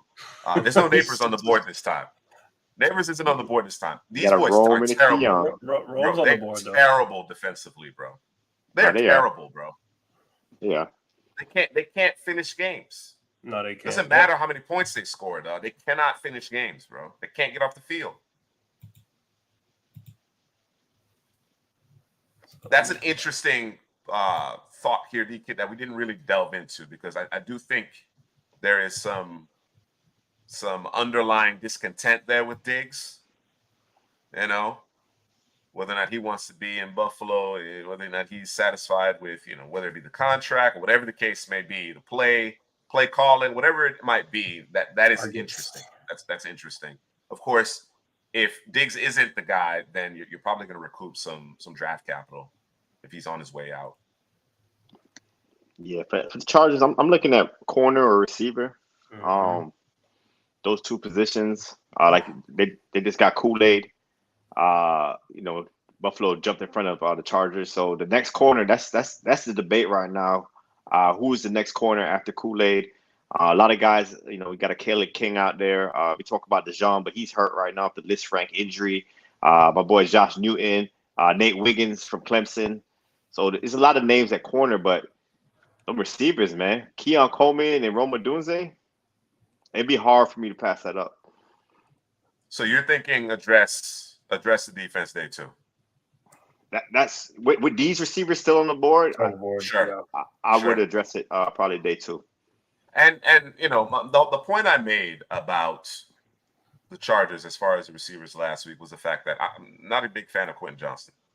Right, hopefully he continues to develop, but I'm just not a big fan. And it's certainly been a slow burn for him as a rookie thus far. Keenan Allen getting a little bit longer in the tooth. Obviously, he's had a fairly extensive injury history. Although when you look at it, he hasn't missed that many games. So this always seems to be banged up to a certain degree. I guess that's just the nature of the business. Mike Williams on the outs. They don't necessarily have a difference maker at the tight end position. So I certainly understand the need there. I just watch. Want to get a defense? The chart, bro. I watch them every week, bro. And it's why do you do it to yourself, bro? You waiting for the charge, bro? It's not that I'm doing it to myself. I'm a fan of the sport, right? I'm a fan of the game, bro. So I'm watching them play, and they just can't get stops when they need them. But I understand Hadley's point. If the value is at the receiver position here, right? Their best receiver is, like I said, getting a bit longer in the tooth. You focus on the defensive side of the ball. Day two here, the 45th overall pick. Who's the edges? Who's the edges still on the board? Here's the other aspect of it. I think Mr. C. Prasky, he made mention of it. I think Khalil Mack probably will be a cap casualty. Thule, that means more Thule, which is a good thing. Mm-hmm. I think after 2024, I think 2025, I'm not sure Joey Bosa will be back. I think Robinson might be out. So if that's the case, that's Chot Robinson. So you might want to think about your future in terms of your pass rush, which is really the tip of the spear when it comes to pass defense. Damn, no sexy. All right, man, put the lingerie away. Put it away. Right, we'll see about it at 45 though. Keenan Allen was a second round pick, baby. Yeah, and receivers is a lot deeper than edge rushers in this class. So let's go get the edge, man. All right, do the right thing. Top it is. Shot Robinson. That takes us to Indy with the 15th overall pick. What you saying, Indy? Got to get your quarterback back healthy. Let's get Jonathan. DK, are you talking about between Rome and Coleman? Yeah, it's not even close. Yeah, that was not close. So you're talking about somebody else. Hey, Coleman don't be routing cats up, bro. He don't. Bodied him. He body him. He does give you a little head movement, little shoulder movement, but he don't route cats up like that. Yeah, Rome, that whole Washington team, them boys separate. Rome is a beast, bro.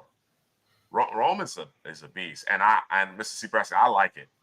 They need to address the D-line. I like Dallas Turner here as well, but I think Michael Pittman's contract is a question mark. They like what they have in Josh Downs. They need an alpha.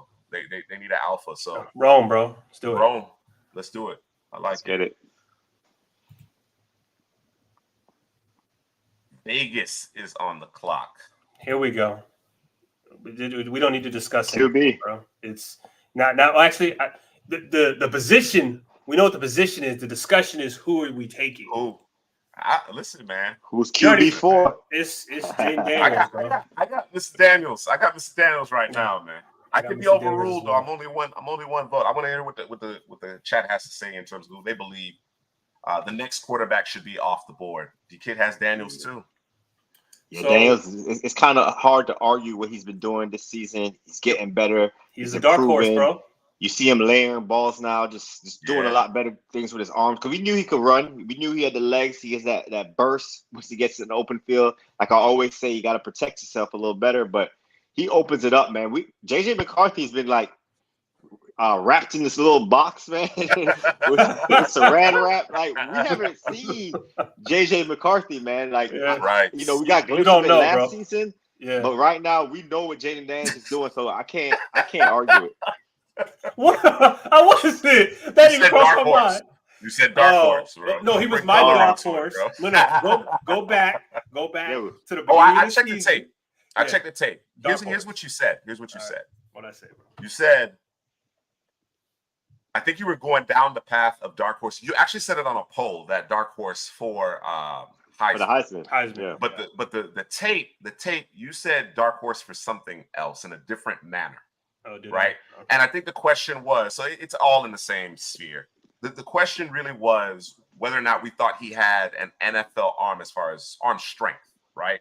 Yeah. Being able to hit those shot plays on a consistent basis. We've certainly seen that. Being able to get that ball up and down on a line between the corner and the safety when it came to cover two. We're starting to see that. So he's making those professional throws. He's throwing the ball with more anticipation. And then he has that extra juice, right? And creativity and elusiveness as a ball carrier that can obviously extend drives, can get you out of a bad play. So Jay Daniels is my QB4 now, man. I'm not sure I'm coming off of it. So he's been playing at a really high level, and I think you drop him in, you continue to work on the defensive side of the ball, you add a veteran or two to that offensive line. You got Devontae Adams. You actually make Devontae Adams happy. I like Michael Mayer.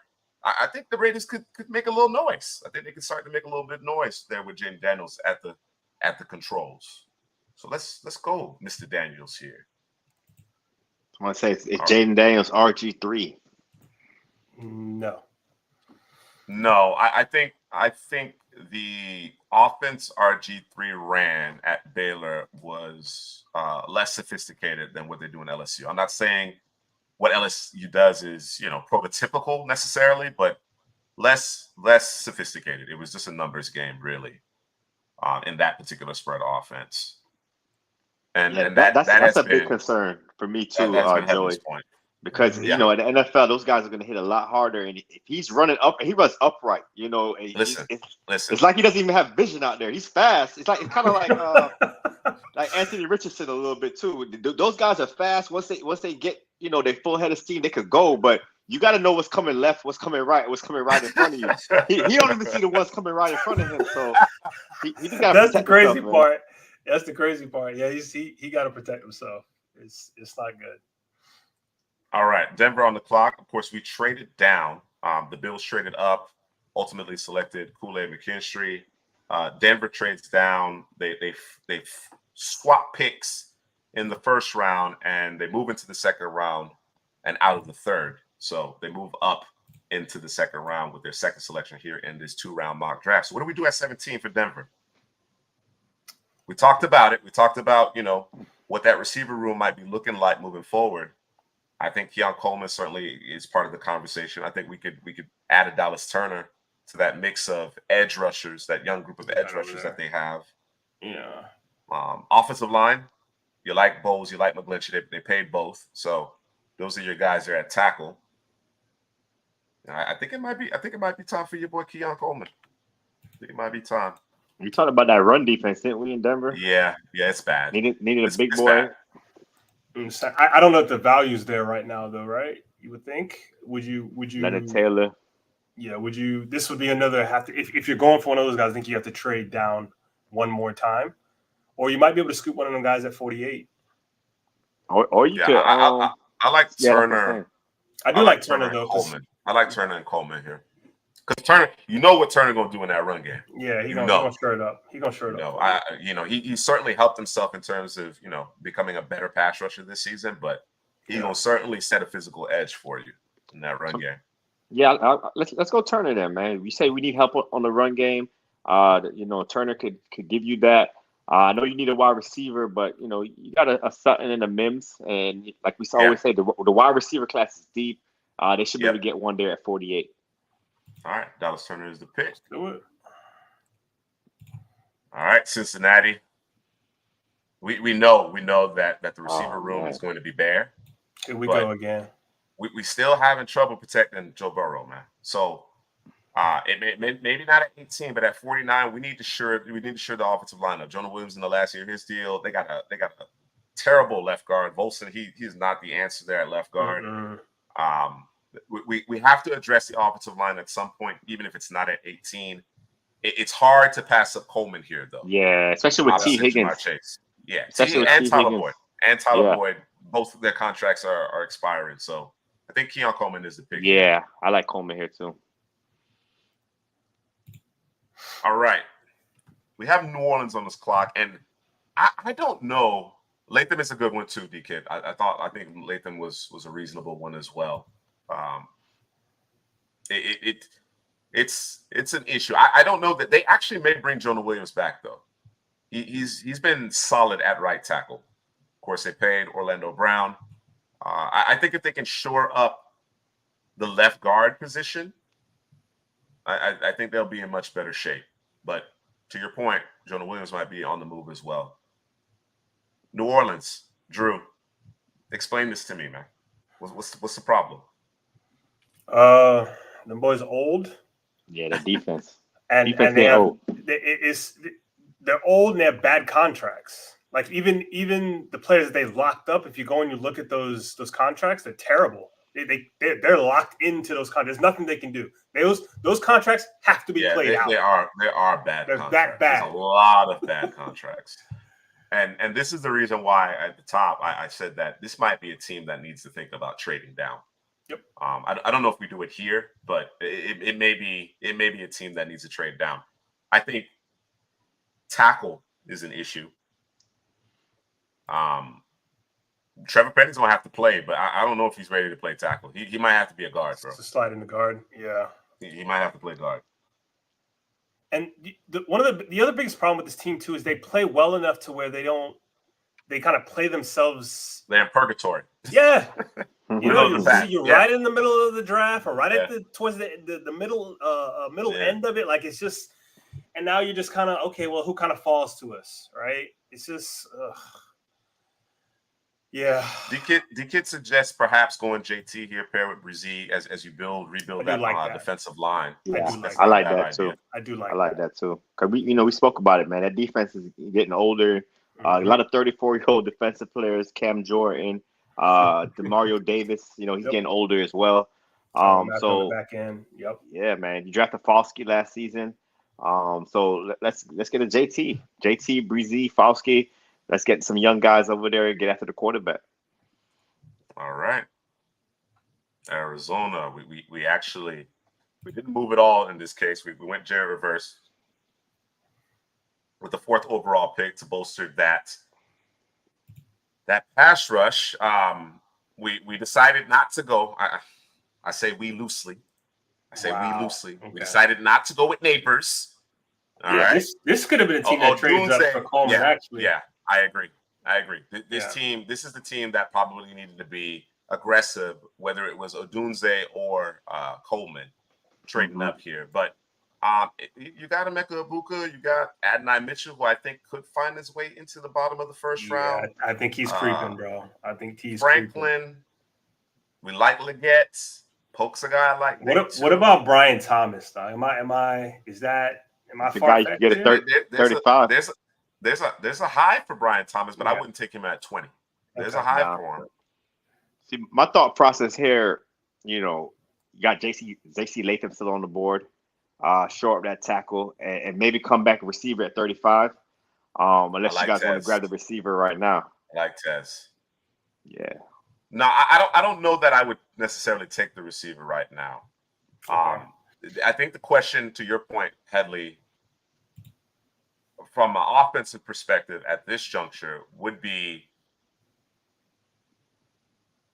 tackle, I suppose. I think corner. I think you could address corner right here. Corner's a need. I would agree. You know, if we go corner, man, can we go Arnold? Can you go who? Can we go Terrion Arnold? And I'm not dissing Cooper DeJean. Just I think he's a safety more than he is. Adnai's a good player, man. He really is. He really is. He's big. I like Wiggins here. Fast. He's big and fast. Yep. Yes. And he's defenders. He locates the football too. I think we're gonna be able to find a good guy. I agree. We probably should be trading up in order to make sure we get one of those top 4 receivers here for Arizona, since we missed out. I mean, top remaining 3 because we missed out on Marvin Harrison Jr. But if the consolation prize is an Adonai Mitchell, you know what I'm saying? I think we could live with that. I think we certainly could live with that. You know what I mean? I don't hate the Cam Kitchens there. I think there's a bigger need at corner though. Well, we go Nate Wiggins too. My bad. I skipped over Nate. My bad, Nate. So before that's kind of the argument for the defensive side of the ball. Before we make a decision, I want to talk about the offensive line. Right. And Headley is not a fan of DJ Humphries. He's not a fan of him. No, I'm not. I'm thinking here. This is my picture right now. Mm-hmm. We move Paris Johnson to left tackle. Mm-hmm. Yeah. We put Latham in there at right tackle. Mm-hmm. We protect Kyler Murray at 35. It's the wide receiver deep class. You still gonna have maybe an AD Mitchell, Xavier Worthy, those guys right there at the top of the second round. You know, receivers. That's kind of like the hot spot for receivers, top of that second round. And I think they could probably pick the pick of their litter right there. So that's my thought process. Yeah, they probably should have moved to Budda Baker. I'm not sure why they. I think the Eagles were interested in Budda Baker at the deadline. They probably should have moved him if it's going to result in a cap hit. Because if you cut him, you're not going to get a compensatory pick for him. Nope. Just gotta let him walk, bro, and somebody take him out there in free agency. Get you compensatory. D-Kit's on board with you, Hadley. Yeah, let's run with it, bro. J.C. Latham and catch the receiver at 35. DJ Humphries, you out of there. Sorry about your luck, player. All right, Minnesota, 21st overall pick. Oh, you already know what that is. That's your J.J. McCarthy pick. Is it? I mean, that's the guy? I mean, Heavy, is that the guy? Yeah, I like McCarthy. Kirk Cousins, you could probably sit him a year. He doesn't have to play right away. Kirk Cousins, like that for him. Yeah, he could sit 1 year and then come in, be the heir apparent to Kirk Cousins. I like Cousins' it, man. His contract is expiring, bro. He got to play immediately, unless you're rolling with Dobbs. Dobbs is balling out, bro. Yeah. So they don't have to go quarterback. You know, Dobbs is probably one of the best backup quarterbacks in the league that could come in and win football games for you. So I don't think you got to force a quarterback here for Minnesota. Personally, don't hate on Bo, bro. No, listen to what I have to say. Let me cook. Listen, I never thought I would say it, bro, but I actually think Bo Nix would fit very well in this Kevin O'Connell offense, bro. I think he would fit very well here. I mean, you got to keep him protected because they keep him clean at Oregon, bro. They do. I haven't seen the man pressured in 2 years now, almost 2 full years. But I like the fits in Minnesota for Bo. So I'm good with either player here. I like both. Man. I like both McCarthy and Bo Nix for the Vikings, man. But if we not going quarterback, because we're gonna run Dobbs out there, let Juice cook. Man, get that off there, bro. Cooking hot dogs and Cheerios, bro. Come on, bro. Put a pin in it, bro. Come on. All right, JJ or Bo?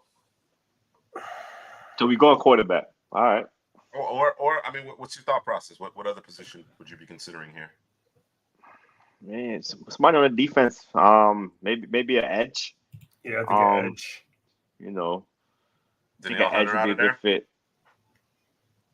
This is I like how Swanson, I like how Hunter. DJ Wanham is playing.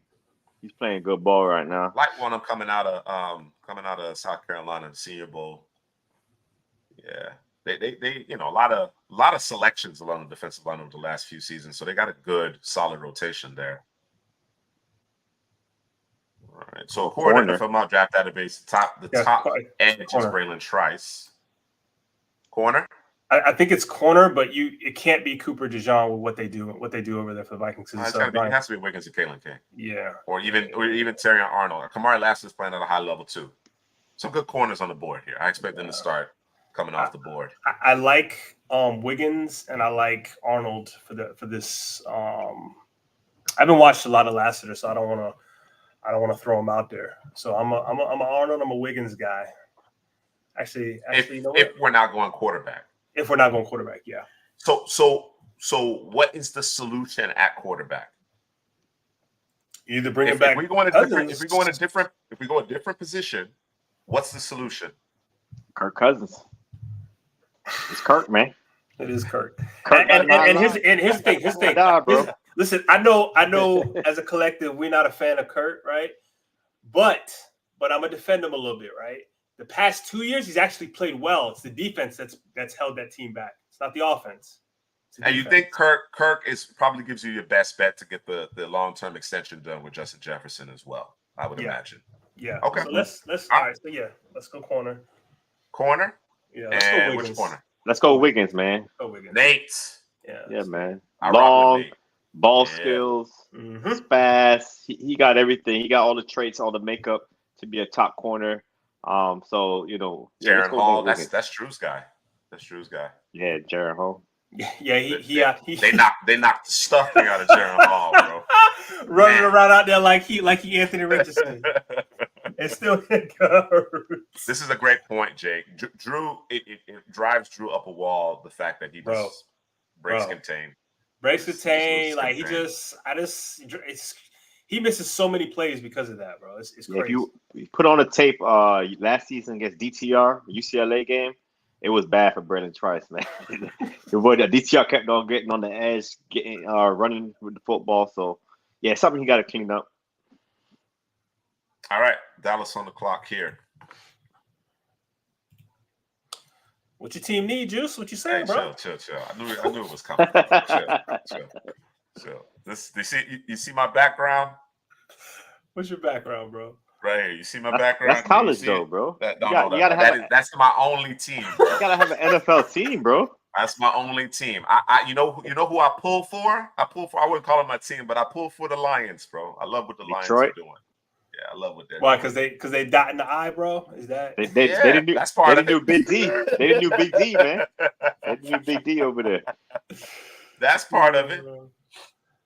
Oh man, I think Mims makes sense. Terrence, I think he's a wide receiver, and Tyron Smith is older. I think he's older.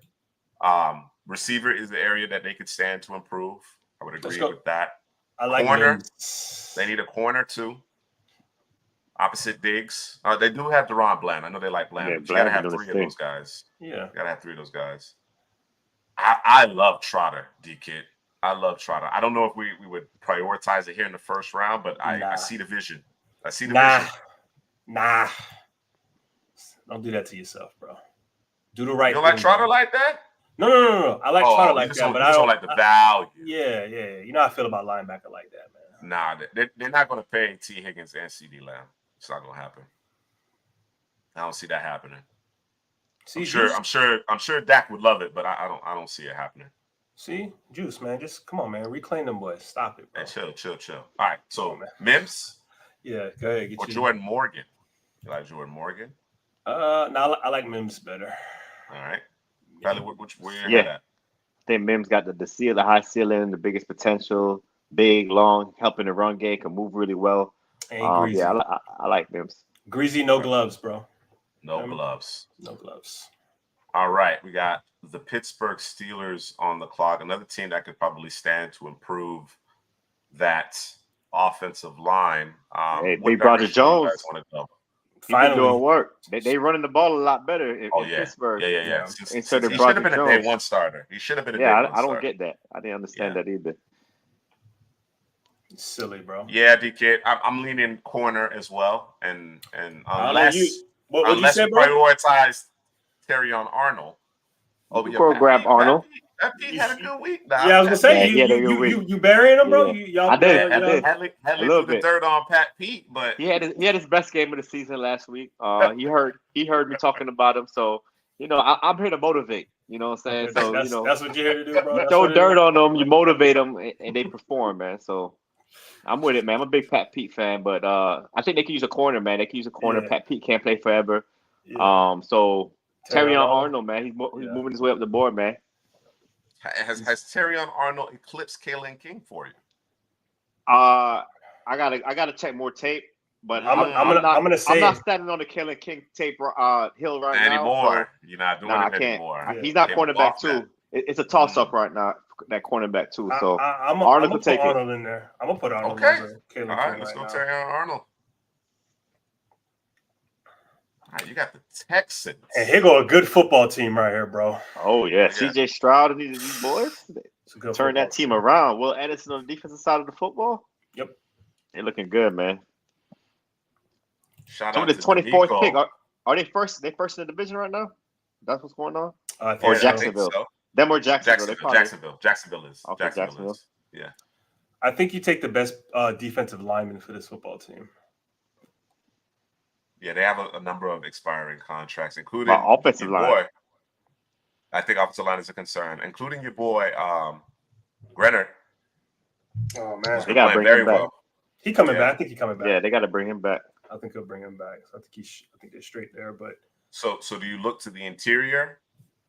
Is it Tavondre Sweat time? Is it Big T Sweat time? I think it might be, bro. If you're insisting that they bring Grenard back, which I'm certainly okay with. That you don't have to necessarily force the issue at edge. Of course, Braylon Trice is there if you want to move off Grenard, but if you are hell bent on improving the defensive line here with the 24th overall pick, I think you're probably looking at the interior. Yeah, no, that's why I was looking. I'm thinking offensive line more than defensive line. Personally. Okay. So what you saying?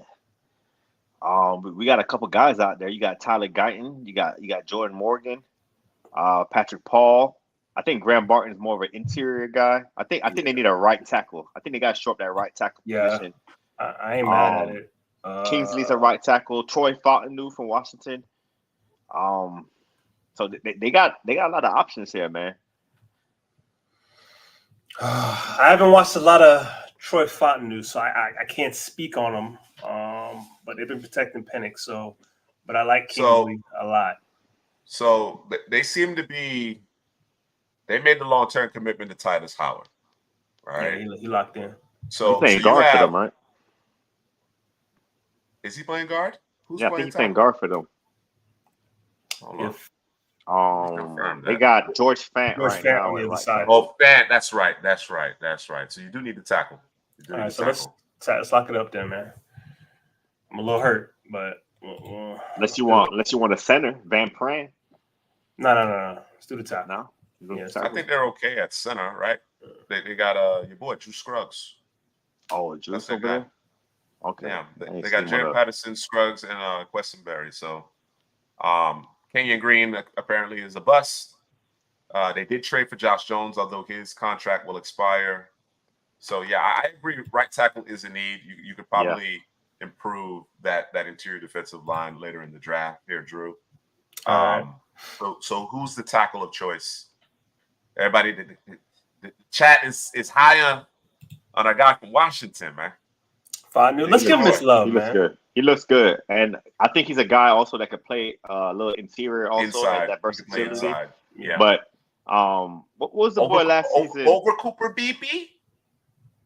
I don't think he's Cooper Beebe's a guard though. Yeah, Cooper Beebe's a guard. At the NFL of purely a guard. Yeah. Okay. Yeah, he's a guard. Yeah, I'm a fan of Guyton as well. I'm a fan of Guyton as well. Yeah, that I'm upside. I'm surprised you ain't standing on the table for. Nah, I mean, but when you talk about versatility, sliding them inside, just it makes you think twice, bro. You know what I'm saying? Get your head on it, and well. So even so, with that being said, let's say Fatnu, we ultimately decided to move him inside. We kick Titus Howard back outside. Mm-hmm. He gives you the flexibility in order to do that, right? Yeah, I didn't expect that either, Jake. I'm glad that you identified that. It is between Guyton and Fatnu here. Yeah, I think Fatnu's more NFL ready right now. Come in and play. I think Guyton is maybe season or two, get him acclimated, get that technique better. So, I think Houston's trying to win now, man. So I probably lean on Fatnu. I'm with it. All right, let's do it. From Fatnu to the Houston Texans, that puts the Dolphins on the clock. I want to address this, Mr. C. Prasky. Nico Collins, Tank Dell, we forgetting about John Mechie. Noah Brown also. Yeah, they got weapons. They got weapons for days. I think CJ Stroud got enough weapons. I don't think a receiver would be a need for Houston. the Bucks learned that the hard way, man. Nah, bro. Don't nobody want. What's wrong with the Giants offensive lineman? Every time I turn on Twitter, bro, and I see the tweet, the boys they're going in the opposite direction, bro. They facing the wrong way. They blocking the wrong way. That offensive line,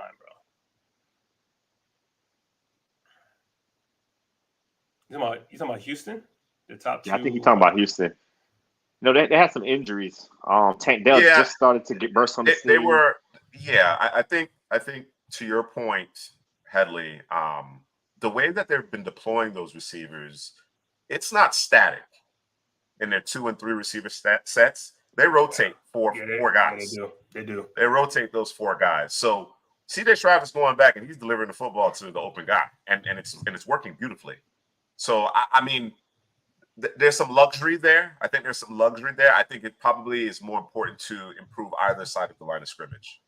I would agree with prioritizing that over receiver. Doesn't mean that you can't add a receiver, but I would prioritize. It's not holding them back. Like the quarterback's playing well. As soon as they get Pierce back in terms of the run game, they'll be all right. Well, Singletary about to take something. You need a Skarnecki, D-Kit. You need a Skarnecki to get you right. Facts. Or what's your boy's name? Bill Callahan. That's what you need. You don't want no Tom Cable, bro. You don't want a guy taking defensive lineman, turning them into offensive lineman. No Tom Cable. It worked for like a season, and then the wheels came off that mode, and he just kept trying it over and over.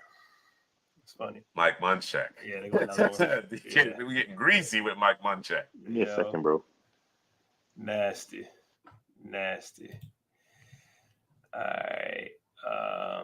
Hey, for the Dolphins, we're just gonna draft the fastest player possible, bro. Who is that? Come on, man. That's what they're doing over there, bro. Be serious. Bro, it's just speed all day long, man. No. That's exactly what they do. I mean, that's exactly what they do. I think this is another team that may need to be considering the offensive line. I think in the last mock draft we addressed pass rusher. Or was it offensive line? Did we go Graham Barton? I think we actually went Graham Barton. Yeah, I think I did go. Obviously, Teron Armstead, hopefully he comes back fully healthy from his injury. Connor Williams last year, his deal. Austin Jackson last year, his deal. Robert Hunt last year, his deal. Yeah, so let's pick the top, the best offensive lineman on the board. Bad, D-Kid. Bad. All right, there's Headley. Headley, you back in the game? Yeah, I had to charge up real quick. Didn't want to disconnect on y'all. Hurt. All right, we're going offensive line here with Miami. The question is who? So if you think about this offense, the zone scheme, I think Tyler Guyton fits it really well. I think he would. Yeah, I'd agree. Jordan Morgan, I think he could move his space also. Kingsley, I think those 3 right there. We talking about on the tackle or guard right now because it's a guard. It don't matter. It don't matter, bro. Well, anywhere but center, bro. Graham Martin could move too. I think Graham Barton would be a good pick. I think we picked Graham Barton for them last time. Yeah, we did. That's what you said. Yeah. Y'all want to do nothing different? You want to stick to that? Or I would go Tyler Guyton. Tyler Guyton? You want to try Guyton out? Let's do Guyton then. Let's go get Tyler Guyton. But Grant Barton probably should be the pick, but we just gonna be different since y'all did that already. Different. Yeah, just cause. Yeah, that boy Barton's nasty. He moves and he's nasty. Yes, and he's looking for work. He's looking for work. Seattle on the clock. T. Sweat, Leonard Taylor, Mason Smith, Chris Jenkins, Princely. Interior. Let me see. I think they could probably stand and improve the interior of their offensive line as well. I know they like their tackles. Cross, Lucas. What's the center look like? Olu is the center, so I think they're okay there. But the guards might be a question mark. So you want to go Barton here? Potentially, but what about that down line? Boye Mafe starting to come into his own, starting to make plays. I was wondering when he was going to turn the corner, man. He drafted Derek Hall last year. They did draft Derek Hall, so give him a year or so. Get his legs underneath him. So brought in Leonard Williams on that trade. Damian Lewis, Phil Haynes, Evan Brown, their guards, all in the final year of their contract. So there's that. And Graham Barton, bro. Yeah, let's go offensive line for these boys. All right, let's go back to the offensive line. Let's get it right. Get him that guard, man. Graham Barton. Lock it up. You know the Jaguars remind me of, bro? They're like a lesser version of the Chargers, bro. I feel like this team can lose to anybody, but I feel like they can beat anybody too, bro. Jeffrey O'Kelly was saying, hey, man, quarterback to Seattle. Nice Gino, man. Let him run it. I still think they need to bring in a young guy. They need to bring in a young guy. They would draft Bo Nix, bro. Probably, yeah. West Coast? Yeah. Yeah. You know how they do it. That's what Seattle do.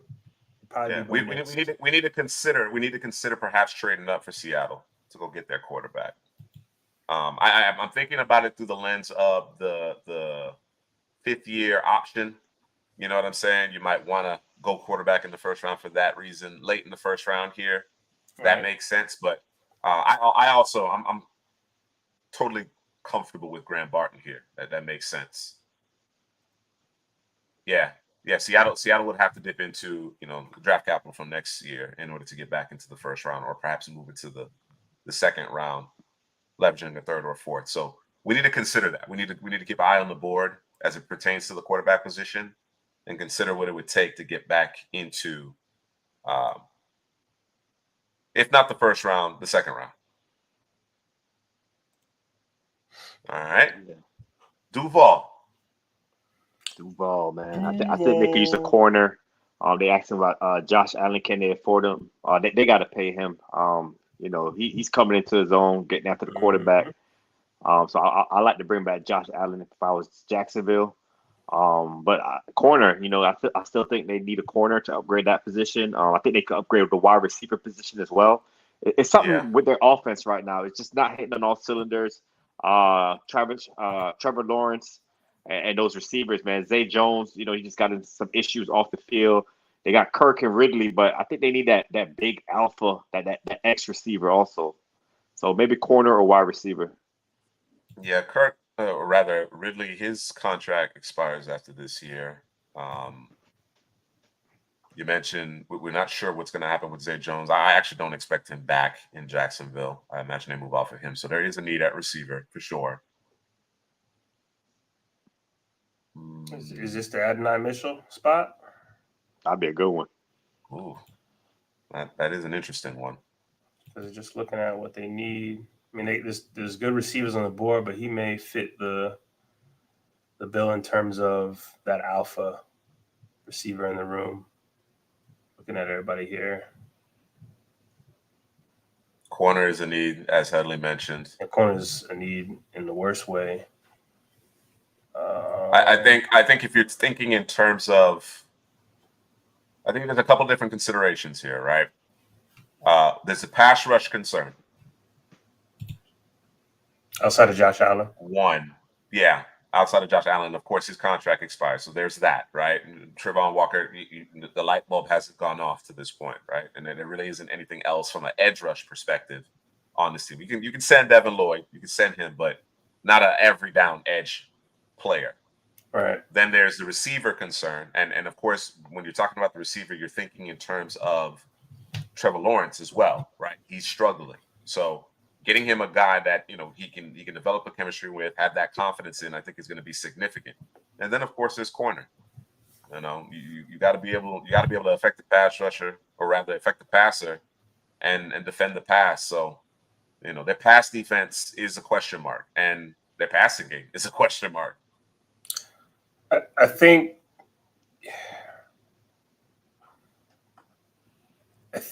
you have to bring back Josh Allen. So I think that's, to me, in my eyes, it ain't done, but it's a done deal. Like, he's not paramount. He's not leaving. You absolutely have to bring him back. Yeah, that's not. So I think we can put edge on the back burner because that's taken care of. And you do have the not that they want to, but you do have the franchise tag, right, for Josh Allen as well. Can't get it done. Yeah. So Mr. Sipraski likes Kalen King here. DK mentioned Ibuka. I think corner is probably the biggest need. I really like the receiver though, man. But I think it depends on how you feel about this board, right? Right. We have Cooper DeJean. Let's assume, come week 1 of the 2024 season, he's good to go. Let's just operate with that thought process, right? Although you may not necessarily consider him a pure corner. Right. And then of course there's a receiver position, right? So as you look at these receivers, do you see guys who could potentially be receiver 1, but you're not necessarily thinking receiver 1 day 1, or maybe you are? What do you think? Yeah, I think the guys I'm looking at the wide receiver position, Adonai Mitchell, Drew mentioned him earlier, and Xavier Legette. Legette's one of them big X receivers, run after the catchability. Mitchell's a guy that could get behind the defense, stat guys, go red zone threat as well, AD Mitchell. Yeah. So I think one of those two guys will fit, with a Calvin Ridley and a Christian Kirk a little better than maybe an Ibuka or Xavier Worthy. So I think one of those two guys, if we go wide receiver. Braylon Trice still on the board too. Nah, bro, we good. Yeah. We good. Yeah, and if it's on the defensive side, I'm looking at, Josh Newton, Kamari Lassiter, Kalen King, might be the next 3 corners up. All right. Drew? I'm partial to the receiver, man. All right, so let's focus on the receiver. Let's drill down into which receiver it's going to be. So I think Mitchell. This is what I think is going to happen. I think Mitchell's going to go to the combine. I think he's going to blow it up. Yeah. Oh yeah, he's going to show up. I think just off the strength of his tape, he's already in the first round conversation. Yeah. If he punctuates it with a strong combine, we're talking about a whole different ball game. I think Legette's going to blow the combine up too, Drew. I think both of those guys. I think he is, but the problem with Legette is I don't know. Like, and he's. You don't think he routing guys up? Yeah, he's not routing guys up. It's just unfortunate. It's the offense he's in and all of that stuff. So I think Mitchell gives you kind of see a clear picture with Mitchell. Like, okay, I know exactly what I'm getting and what I can do with him. Legette, he's ball in his hands. He's big. He's strong. He's fast. But I'm not necessarily sure what I'm getting from the receiver position in totality. And he may be a guy where I got to scheme him open here or there. Like Mitch, I don't necessarily think you have to do that. Just put him out there, let him play, and let's go. Let's run it, man. I think there's some credence to this, Mr. Sipraski. I do think so. Baltimore probably won't trade up. Not their MO. Right? They'll just sit and let the board fall to them, and they'll get exactly who they want. Or trade down. Right? So that's I just don't think that's their MO. Kansas City, I think there's a possibility that they get aggressive, considering the fact that they just haven't had consistent play from their receiving corps to this point. I know they like what they see in Rashee Rice. Some of the other young guys just haven't, taken advantage of their opportunities. So that's a possibility. I also think they have question marks at left tackle. Donovan Smith can't be the answer long term in Kansas City. So whether or not they address it at 31 or wait until day 2, that's a question mark. So I think if either, when you talk about Baltimore, Kansas City, it's more likely that Kansas City gets aggressive here. And that's an interesting point. A good point regarding Xavier Worthy. I like Xavier Worthy a lot, though. I think if you got to get him on the Jets machine, get the hands more consistent. Bro, I'm not. Yeah, I like Worthy for them, but yeah, them drops, bro. I don't. You gotta. We need you gotta catch assurances, the football. Bro. Yeah. We ain't trying to. We already got one out there in Tony, bro. I think they might actually go Troy Franklin. I understand the Worthy fit, the way he's deployed, Right. but I think what Kansas City is missing from their receiving room is that guy who's going to take the top off the defense, and his hands are more consistent. I think when you talk about what Kansas City likes to do horizontally, in terms of doing the end arounds and the jet sweeps and bubbles and not to say that Xavier Worthy can't route guys up too, he can, but I think he fits that mold a little bit more, kind of what they have in mind for Sky Moore, Kadarius Toney. Mm-hmm. But I think they are missing that guy. I think Justin Watson is really the guy that they use to stretch the field. They're not even using MVS in order to do that right now. He's more of a possession guy at this point. And I think Ibuka needs to be part of the conversation as well. So Jacksonville, we're thinking receiver, and it sounds like we're leaning Adonai Mitchell, right? Yeah, let's go Adonai. Yeah, he doesn't like to be called AD Mitchell. Yeah, let's go Adonai Mitchell right now for Jacksonville. Get Trevor Lawrence some more weapons. One of the biggest risers through this draft cycle, but he certainly deserves it. He's been playing at a very, very high level. All right, we got San Francisco on the clock. Talk to me.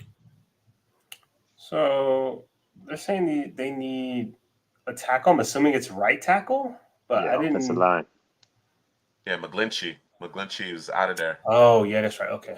Yeah, he's in Denver. You're right. I think corner's an area that they need to address, but you know how they like to do it, front to back. Right. I wonder if they get the long-term deal done with Chase Young. I'm leaning O-line myself here. DK. Yeah, I'm thinking O-line too. Guyton's off the board. We took Guyton with the Finns, so got a Kingsley, Suamatala. Got to pivot. Do they need a tackle and a guard, or they also need a center? Jeez. I think he's a center too, or Van Pran. I mean, Van Pran would be. It's a plug and play, bro.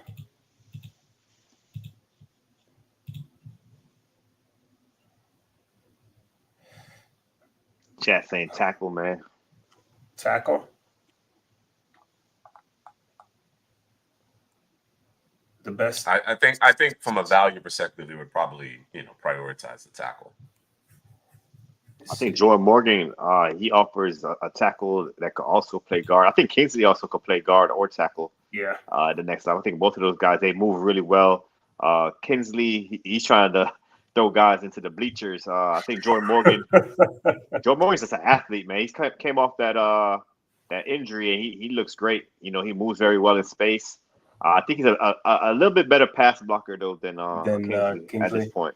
Mm-hmm. Yeah, let's go Jordan Morgan. I like that. All right, Jordan Morgan to San Francisco here. That puts Baltimore on the clock. Well, we know what they're gonna do. They're gonna trade out, and the guy gonna fall to him, Yeah, I to me it came down to Morgan and Kingsley here, and I could see Kingsley in that particular scheme, that zone scheme, that athleticism and physicality that he brings to the table. I could see him being coveted by San Francisco if they're looking to tackle as well. Baltimore, man, they need a receiver. Bateman's been inconsistent. Odell, I know he had a big game last week. Bateman's been pretty good this year now, He's been better. I like Bateman, but you gotta stay healthy. You gotta stay healthy.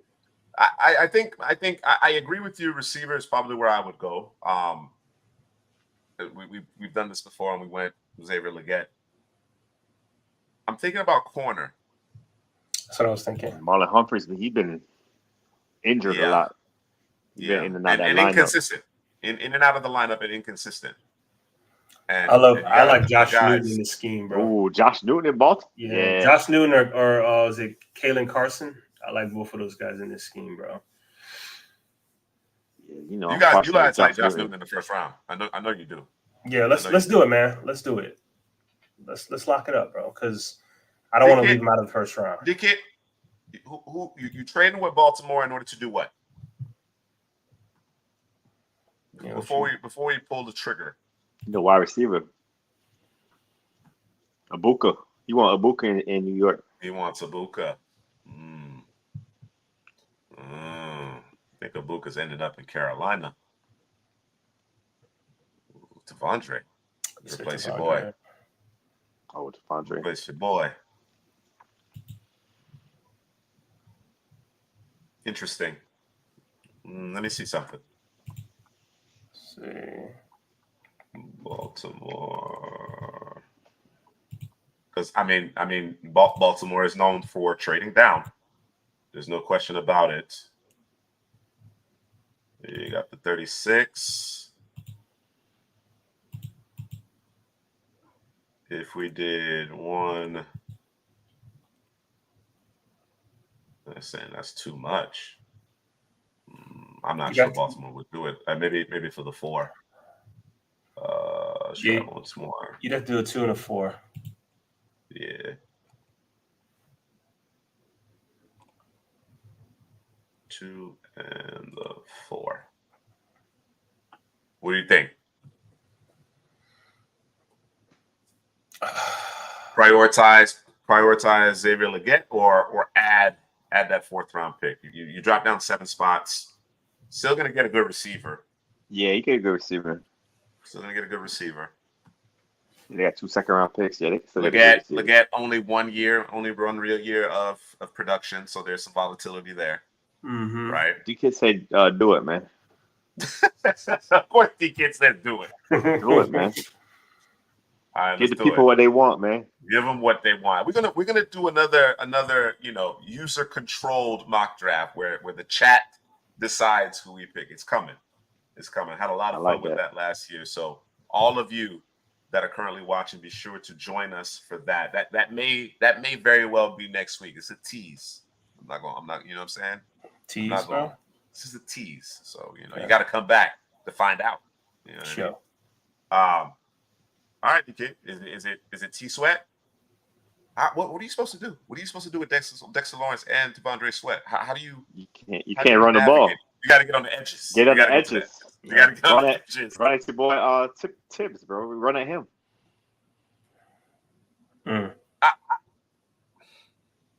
We trading up for Sweat, or we trading up for Ibuka, DK?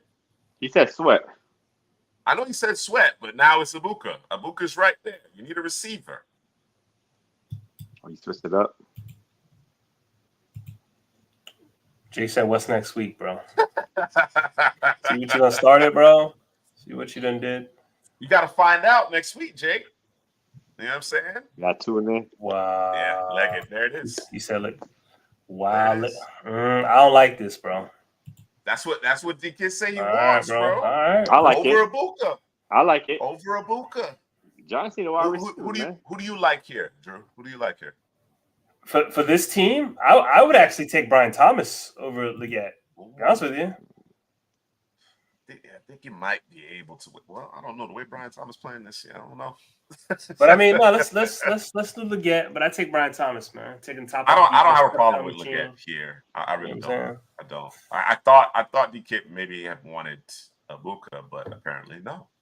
Nah. All right, Xavier Legette. Detroit Lions on the clock here, man. I think corner. I think I'm going defense. I want to continue to outfit this defense. I'd agree. Nah, Jake, we just slow playing it. We just slow playing it. We could go Kalen King here. Josh Newton. Detroit, they like to play a lot of man, so yeah, let's do that, man. Scoop him. Mr. C. Praski, the majority rules Josh Newton. All right, Kansas City. I think from my purposes, tackle or receiver. For my purposes, tackle, but certainly Let's I understand Patrick Paul. Receiver. And with Ibuka and Worthy on the clock, they may be compelled. You don't want to go Kingsley here? You prefer Patrick Paul. Yeah, the pass. It's pass protection. Pass block. Yeah. All right, I got you. And then we have the Eagles. We got to go find the Georgia boy, which is last to the right there, bro, for the taking. Right? Am I crazy, bro? They could get sexy and grab Ibuka. They say, y'all want to pass up Ibuka? You know the Eagles, man. They just great players just fall in their lap. You got AJ Brown, Devontae Smith, and you put Ibuka right there in the slot. Yeah, that's right. Let's do it, bro. That makes sense. I'm not arguing. I'm not arguing. Let's do Carolina Panthers. They need a receiver. They done missed out. Xavier Worthy. I think we drafted Xavier Worthy for them last time in that mock we did last week. Unless y'all want to do something different. You want to go Troy Franklin? Troy Franklin? Yeah, I like Franklin. Okay. Troy Franklin. I like Franklin here. Yeah. All right. Bears back on the clock, bro. Oh, Bears been doing work right here, man. You got the two best players in the class, Drew said. Mm-hmm. Now you at 34. We could address defense now. We went offense first two picks. Is this the Trice pick? Ooh, yeah. Yeah, I think so. Trice. Yeah, that power edge. Yeah, you got Trice and Ted Sweat. Yeah, that's nice. That's sexy. Yeah. That's sexy. Yeah. What about safety? We trying to get Cam Kitchens off the board, bro? I'm just saying. No, I think the safeties are straight, man. Oh, they got Brisker and Eddie Jackson. Yeah, I actually like Eddie Jackson ain't the same, bro. He's not. I will say that. I actually like how their DBs played this season when they're all on the field. Yeah, when they're healthy. The other thing is Jalen Johnson, a long-term deal with Jalen Johnson because his contract is expiring. I think he's gonna be out of there. You got Terrell Smith. They drafted Stevenson, Gordon, and hopefully they get a healthy Terrell Smith. Yeah. Okay. Yeah. All right. So Braylon Trice. I like it. All right. There goes the receiver. You said we wanted the receiver right here. Oh, Xavier Worthy still on the board.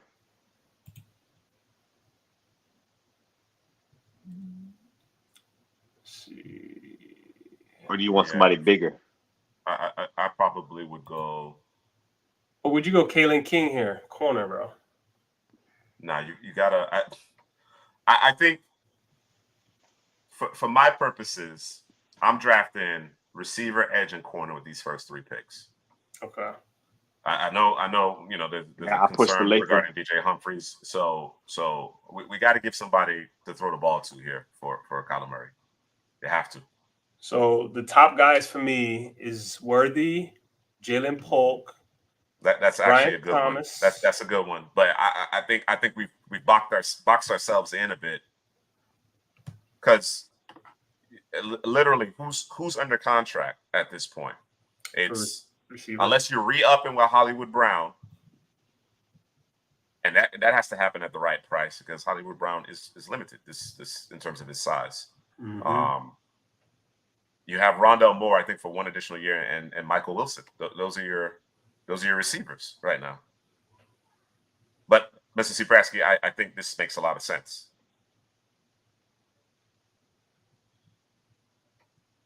Or if you like Cooper DeJean, obviously he could be part of that conversation as well. Yeah. For me, if we're not bringing back Hollywood Brown, probably be Xavier Worthy. Speed dynamic, be able to stretch the field. You can use them in a lot similar ways they use Hollywood Brown. You got the big receiver Michael Wilson to pair with Xavier Worthy, Trey McBride in the middle of the field. I like it. I like those trio of weapons right there. Yeah, I like it. All right. It's a good mix. Good, strong mix. Xavier Worthy it is. All right, so Baltimore traded down. Of course, 3 receivers went off the board between those 7 picks. So, still some good ones here, though. Obviously, you have Malachi Corley that I think the NFL in general is very high on. Mm-hmm. Lad McConkey be rocking guys up. Brian Thomas is looking phenomenal with Jaden Daniels and Malik Neighbors. And I'm a big fan of Jalen Polk, personally. I think Brian Thomas is probably the guy that I would prioritize, though. The size speed component. You got Zay Flowers out there, a little bit on the smaller side. Bateman's not a big guy, but I think that trio, along with Mark Andrews, I think Lamar can shake something with that group. What Malachi about is very interesting. He is very interesting. What about you? Say you wanted a corner off of Yeah, Baltimore. You wouldn't Kamari take Lassiter. Lassiter? Yeah, that's what I was thinking. The same thing. I'm thinking Lassiter. You want to prioritize the corner over the receiver? We could do that. You told me Bateman's playing a good ball. You got Zay Flowers. And then 61, maybe you could grab the receiver there. Okay. Let's take a look here.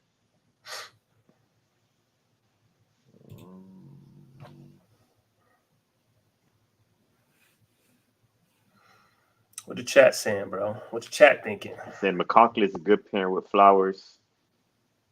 Malachi Corley. Yeah, I think the only corner you have under contract beyond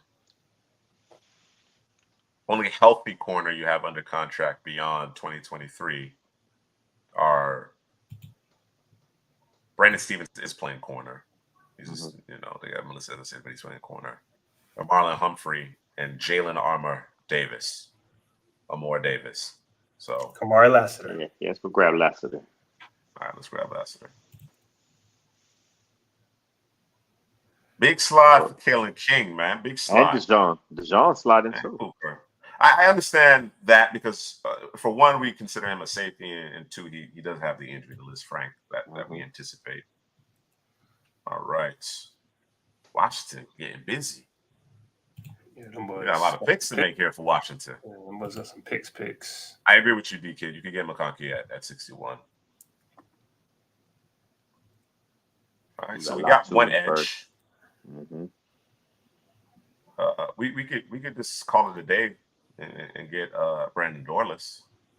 Ooh, yeah, that's it. Yeah, we can just call it a day. Let's do the right thing. Yeah, I think corner is also a need here, though. I think corner is also a need here. Their pass defense. They got four. They come back in 4 picks, bro.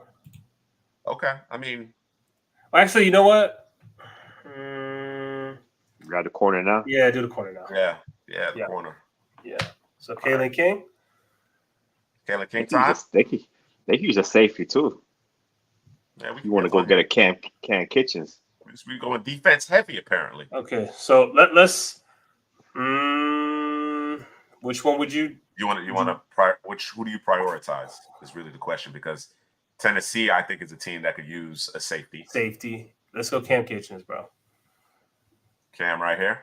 Yeah, let's do Cam and see if he can come back and swing at that corner, bro. All right, here are your Rams. Rams just taking the best player available, bro. With Johnny Newton, Jerzon, 7th overall. I like that. D-Kick, you're right. The Commanders do need a linebacker. I agree. We'll get one. We could go Cooper DeJean. We can end the slide right now. I think Jake looking at him at 40.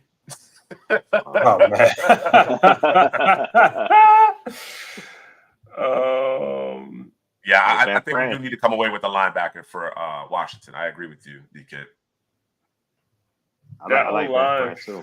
For let me look at this whole line. Rams. They could use a center. That pivot.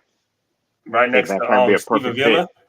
Yeah, it'd be a perfect fit too in this offense. I ain't mad at it, bro. What them contracts looking like? For LA? Let's see.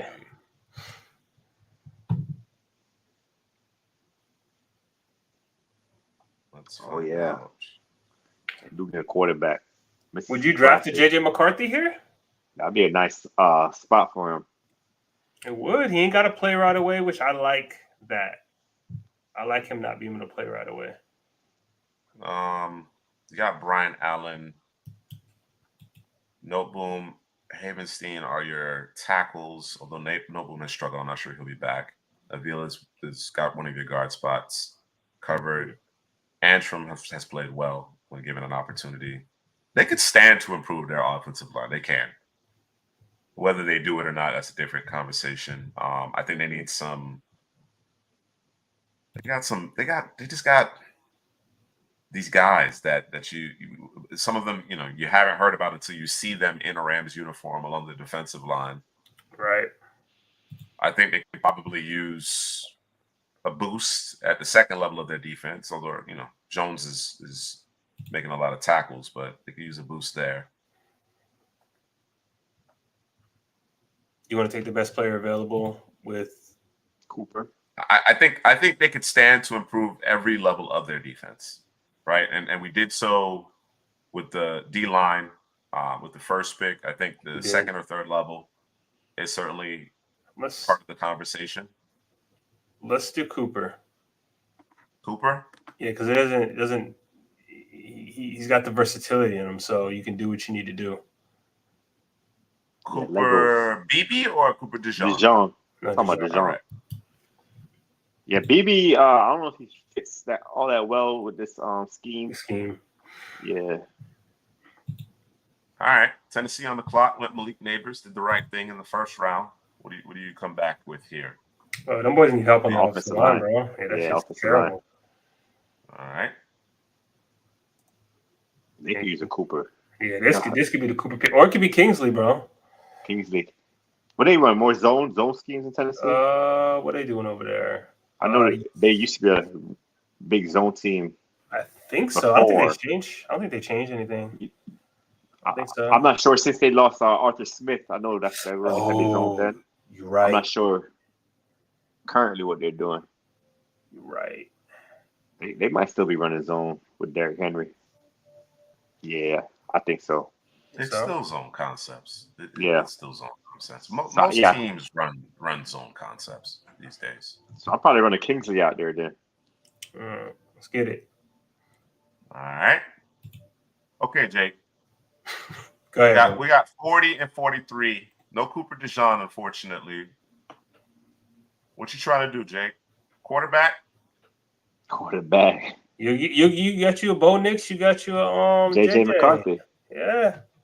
He's supposed to be off the board by now. Yes.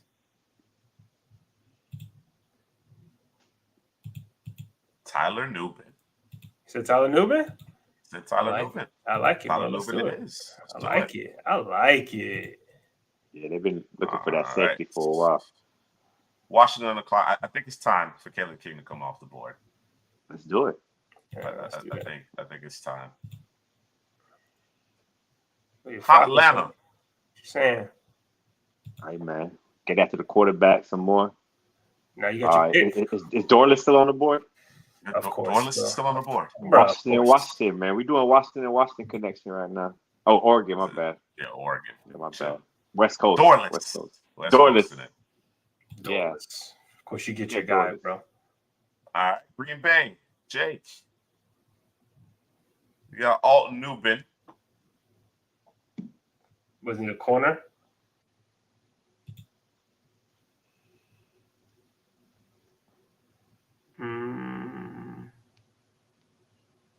Interior. Let's see.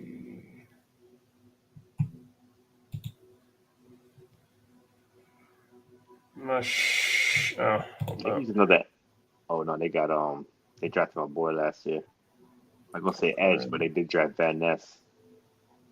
What's happening Valentine with playing good ball. Coming into his own. He's not on the field as much. What about the rest of that offensive line? With Alt coming in, I know we got Zach Tom at the other tackle. That clears that up. Are we straight at guard center? You got John Runyon, you got Josh Myers, and you got Elgin Jenkins. Yeah. Mm-hmm. So I think they squared there. What about a running back? Ain't no running backs off the board yet. Hey, Buzz. Come on, D-Kit. Chris Jenkins. Yeah, I think they do need more depth in terms of their down line. I would agree with that. That's your guy, man. You like Chris Jenkins over Michael Hall and Trevon. I can't even say the name, bro. Tavondre's still out there. That's crazy. Yeah. What if we went Sweat, man. Yeah, Jeffrey. I think 44 is a sweet spot. I think that's a sweet spot. I think New Orleans needs to stockpile some picks because of their contract situation. So that's what we're looking at.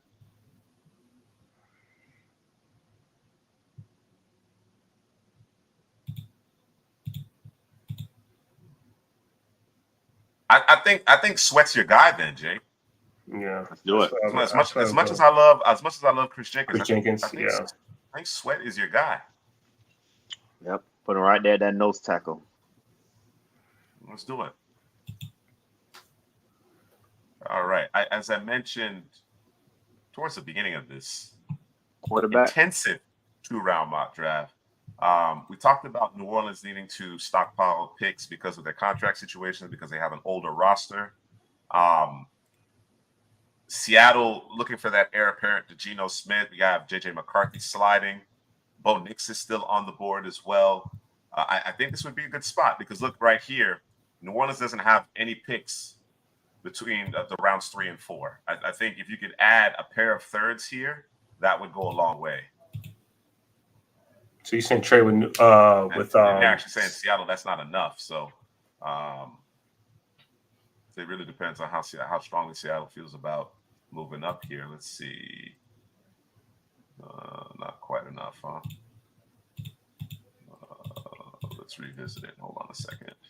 Seattle ain't got enough, bro. They want an arm and a leg. Wasn't got the juice, bro. Wow. They want an arm and a leg. It is a big climb. It is a big climb. What we climbing up for? That quarterback. Yeah.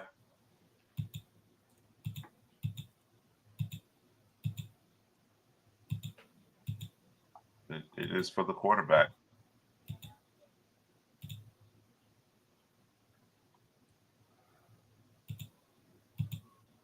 And this is crazy. They want it all. Bro, I don't think it's possible, bro. It's too big of a steep. I think it's going to cost you. It's probably cost you that 2 next year. Yeah, but we are talking about a quarterback though. Yeah. We need to make it happen. So yeah, make it happen. Future. Let's see. Let's figure it out. This interface is struggling. I think Seattle definitely would want these 2 3s. And if I can get your they don't have a first round pick in 2025. What they've been doing, man? I'm not sure. All right, so that swung the pendulum entirely too much. So let's go with your 3 in 2025 then.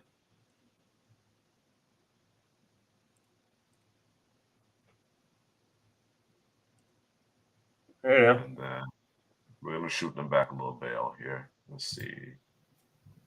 Let's give them a 5th in 2025. All right. So what'd you do?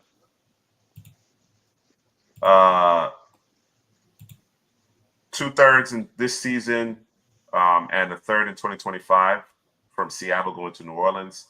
New Orleans trades the 2nd round, 44th overall pick, and their 2025 5th round pick. Yeah. Go get a J.J. McCarthy, man. I'm going to sit behind Geno for a season. What's going on with this thing? It's acting up. Boy, say no. Tripping. Malfunction. It's not. They said, nah, bro. Not allowed. With trades. They said, no more trades. Get out of here. Interesting. All right, let me try this once more. Take that off, close it. Let's trade it from this perspective.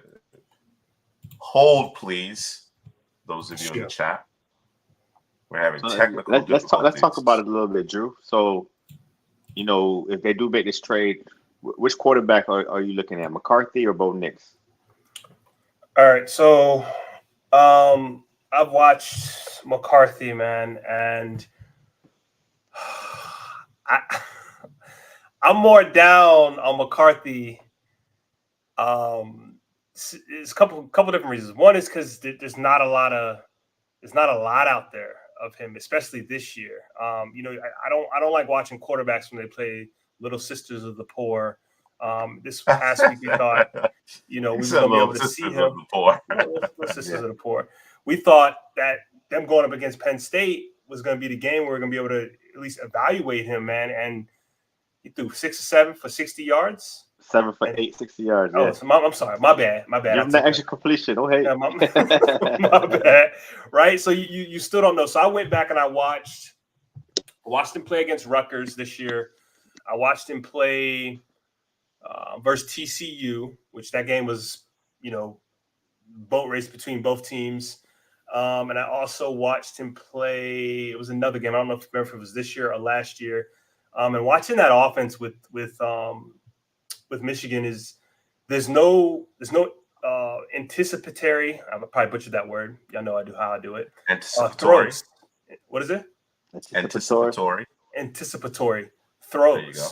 There's none in that offense. A lot of the throws are a lot of the plays are long developing.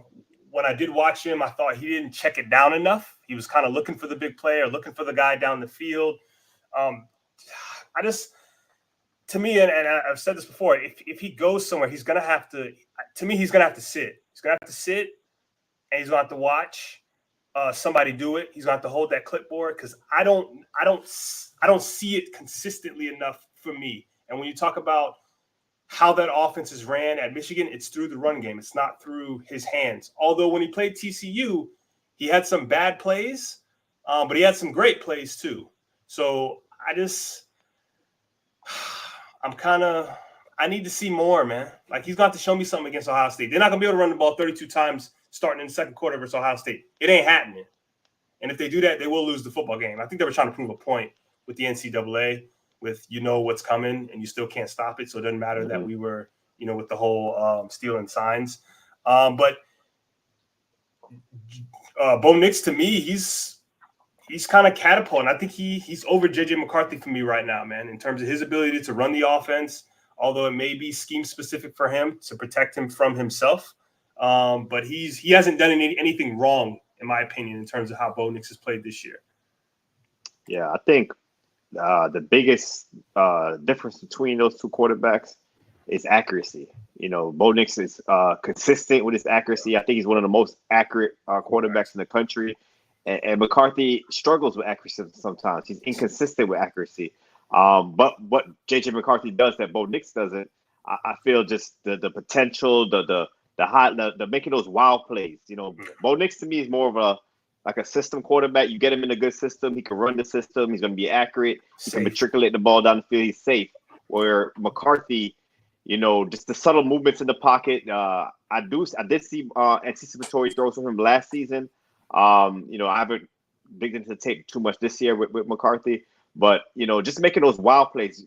Turn on the Ohio State game from last season. Hopefully, he does the same again this year. But if you throw on that tape, you just saw him, make those plays where you're just like, okay, there's nothing there, and he does something, and he finds a receiver deep down the field. Kind of what we see in the NFL a lot now with these athletic quarterbacks. So I think that's the difference between McCarthy and Bo Nix. Is one guy is going to be a nice system, safe, accurate quarterback. Another guy, he could kind of go outside the confines of the offense a little bit, make those plays down the field more, and use his legs. Both guys can use their legs and pick up first down. So I guess it's kind of what you want, man. Do you want a guy that's ready to come in now in your system, or a guy that could potentially be a top-tier quarterback at the next level? What's going on, David? We're about to get to the last of actually 4 picks in the first 2 rounds for the Commanders. The technology has failed us, folks. Bro. I think once we cross over midnight with the simulator, I think it just it's because of the updates that's going on. And I'm sure it's because of some updates that are taking place, but we're gonna rectify that soon. It's coming. I've been talking about it for a year now, but it's on the way. It's on the way. We're going to rectify that soon. let's operate. So yes, I think 2 threes this season, and a 5 coming back for the 2 here. Seattle gets back into the second round and effectively takes one of JJ McCarthy or Bo Nix. Let's go with a quarterback here, because I think not only do the Saints need a plan for the future, because Derek Carr is not the solution long term, but we could operate under the notion that New Orleans makes the pick and then trades that player to Seattle. So let's make the decision. Which quarterback do you select here? You're saying we're picking them for Seattle? Seattle. Yeah, you're picking it for Seattle. Effectively. I'm gonna be honest with you. It's probably Bo Nix, bro. Okay. And if it were, let's say we weren't going to trade this player to Seattle, and New Orleans was thinking, listen, we like both of these quarterbacks. We have some other needs, but we think we could get a quarterback for the cheap here. Who would it be? You're saying for the Saints, right? I'm sorry. For the Saints, yeah. Yeah, I think it's JJ McCarthy. I think opposite. I'm kind of the opposite with you, man. Because you got Geno Smith laid out in Seattle. So you have a JJ McCarthy that can sit for a year under Geno Smith. So I'll probably think, if I'm Seattle, draft JJ McCarthy. And then with New Orleans, Bo Nix, I think he can come in right away, run your offense, be that system quarterback, hit Kamara, dump it down there. So I look at it opposite because of Geno Smith being able to play him another year while McCarthy sits. And McCarthy sits. I think I'm looking at it from the perspective of, what does Seattle do? They stay in the West Coast. There's guys that they have eyes on, that they've seen, that they've touched. Very regional in there. You know what I'm saying? Yeah. Like, that's why they would go Bo Nix, because they know him. They're more familiar with him, and they trust that more than they would a guy with a little bit, not a little bit, but more talent. The ceiling is higher, the potential is higher. But I've seen it, right? I've been in the stadium, I've touched them, I've talked to coaches, and I think they just trust that more in Seattle than the potential of McCarthy or any player at any position. I agree, Drew. If I'm looking at the perspective of what I think Seattle would do, they probably would go Bo Nix. Right. Now, if I was Seattle and what I would do, I'd probably go JJ McCarthy. Yeah, I'd agree. Yeah. Higher upside. It's McCarthy. All right, McCarthy's the pick. LA Chargers. Again, we talked about the fact that they can't play defense. We went Chop Robinson in the first round. Although there is a need at receiver, the right side of that offensive line also could use some work. You got Jalen Pope, you got Brian Thomas, got Malachi Corley. I think he'd be an interesting piece in this offense. I love Brian Thomas for this, bro. Brian Thomas, that's who you're working with. That's who I'm going with. But that defense is bad, he bro. gives you what you're looking for in Quentin Johnson. That's so is really that are we saying we're just off Quentin Johnson now, or they just drafted him in the first round? You can't.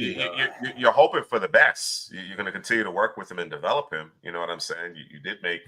You made the investment, so you're hoping for the best. But I think I understand where Drew's mindset is. He's thinking about Herbert. He has a big gun. You want to push the football down the field. Brian Thomas, he fits that bill. Or Jalen Pope. That's the guy. Pope can do it too. Pope is the guy who's going to make it. I like Pope a lot. Pope can do it too. I think the thing with Pope, though, bro, I think Thomas got the better hands, bro. I'm going with safe. You feel me? I think Thomas got better hands than Pope, because I've seen Pope drop passes. DK, I tape every game, bro. Every game. All right. Just in case I don't get the all 22, I tape every game, bro. So don't worry. I'm gonna fall asleep on it after this stream. I'm gonna start from the beginning and fall asleep on it after this stream. Yeah, let's go Brian Thomas, man. Brian Thomas? All right, they want the safe guy. The guy that can catch the football. Bigger receiver. Yeah, bigger target. Remind you Williams out there. What do we linebacker? We're gonna get no. I was gonna go Trotter here, but look at what we have going on here. Yeah. David, I don't know if you're still rocking with us, man, but man, we got your defense right, man. Super right. We getting them right, and this is the final piece here in the first 46 selections. Jeremiah Trotter, man, he's everywhere. I don't know. I don't know if he's going to be, test exceptionally as an athlete, but he's always exactly where he's supposed to be. So instinctive, so physical, and I think he has the requisite athleticism to play at a high level at the next level. So I really love it. And then, of course, this has been an eyesore for the Commanders for quite some time, the second level of their defense. So this is it. This is the fourth Infinity Stone on the defense, bro. Fourth Infinity Stone out here. Thanos. Yeah, man. Yo. All right, we went sexy with Jaden Daniels to the Vegas Raiders in the first round. What do we follow that up with here? 47th overall. So these boys need help on that defense, no? But yeah. Yo, what's going on, D-Kid? What's happening? Talk to us. Spoiler alert. Marcus, see. These boys need a corner, man. Yeah, Watson. Leon Mitchell, Kalen Carson. Yeah, give me that. DJ let me Tampa. have my Kalen Carson.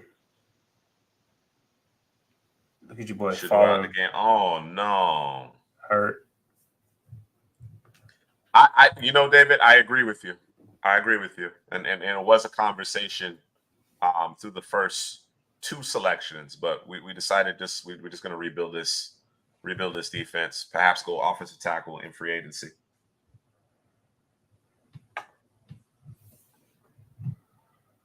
All right. Drew, you like Kalen Carson here. Mm-hmm. I know there's a high for Quinyon Mitchell. Any other position? Looking at the offensive tackle, at this juncture, I don't think I would touch anybody here. The value is not there for you. Interior defensive line. I mean, I like Chris Jenkins. Let me see what they got. What's the interior looking like? They got John Jenkins. Center.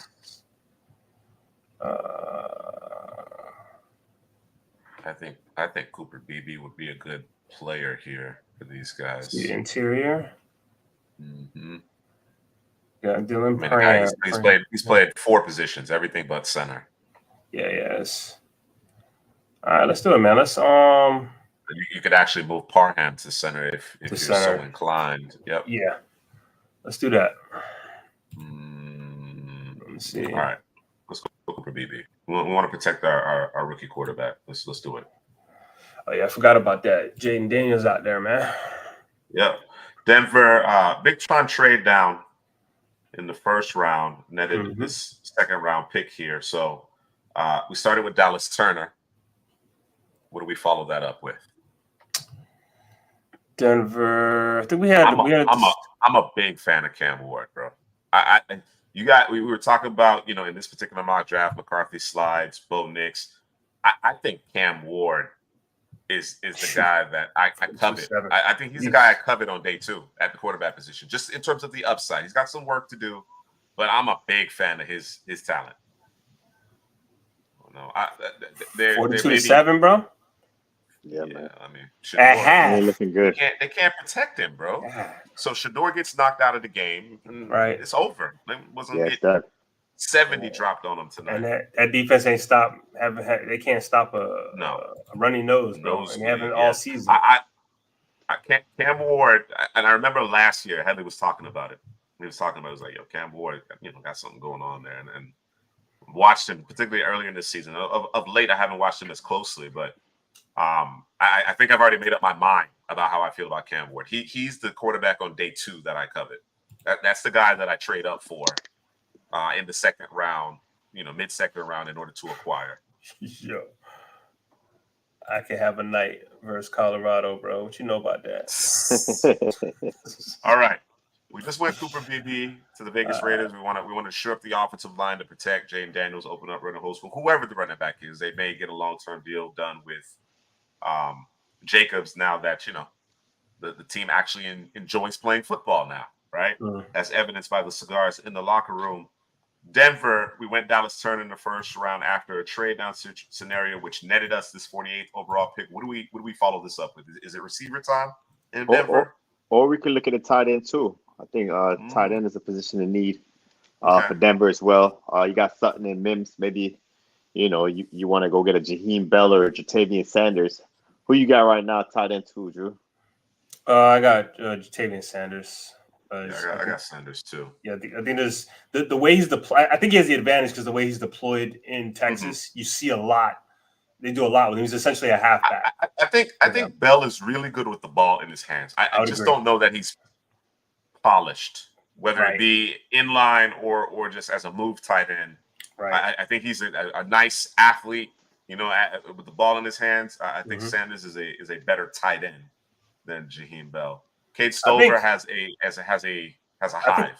I think Cade Stover is a better tight end than Jaheim Bell, but like you said, Jaheim Bell's athleticism, that ability, the ball in his hands is kind of separates. He can get vertical. Jaheim Bell could get vertical on you. Yeah. But I would say Sanders. And as soon as Sanders can round out that blocking, I mean, he's gonna be a problem. Just got to round that out, man. If he does it, I like Malachi Corley here. Ooh, you look. Ooh, that's a little bit different of a. Yeah, I like that, bro. I like this for this. It's a different. You got to have your what do you call it? The Neapolitan. Yeah, you got that in if you throw him in. I think between Sutton, Mims, and Corley, you're attacking every level of the defense. Yeah, I like it. I like it, bro. Let's lock that up. All right, Cincinnati, we got to protect Joe Burrow. There's nothing else to think about here. We just got to do something. We got to do something. Donovan Jackson. I know there's a lot of people who like. There's folks who like Zach Frazier as a top center in this class. You got Jackson Powers Johnson, Chris Mahogany, Christian Haynes. You want to go center? We looking for center? Interior. Just interior. I think McGlinchey and Bowles are your tackles, right? Okay, I just wanted to make sure. Well, I think you're right. McGlinchey. We're on Cincinnati though. We are. You said McGlinchey and Bowles. Yeah. Oh, damn! I'm thinking Denver. Why am I thinking Denver? So you're right. You got Orlando Jonah Brown. Williams. Right. What up, Niner Gang? Yeah, man. It's rough. Who do we go with for San Francisco? Who was it? Yeah, you need a guard. Jordan Moore. We went tackle. Tackle.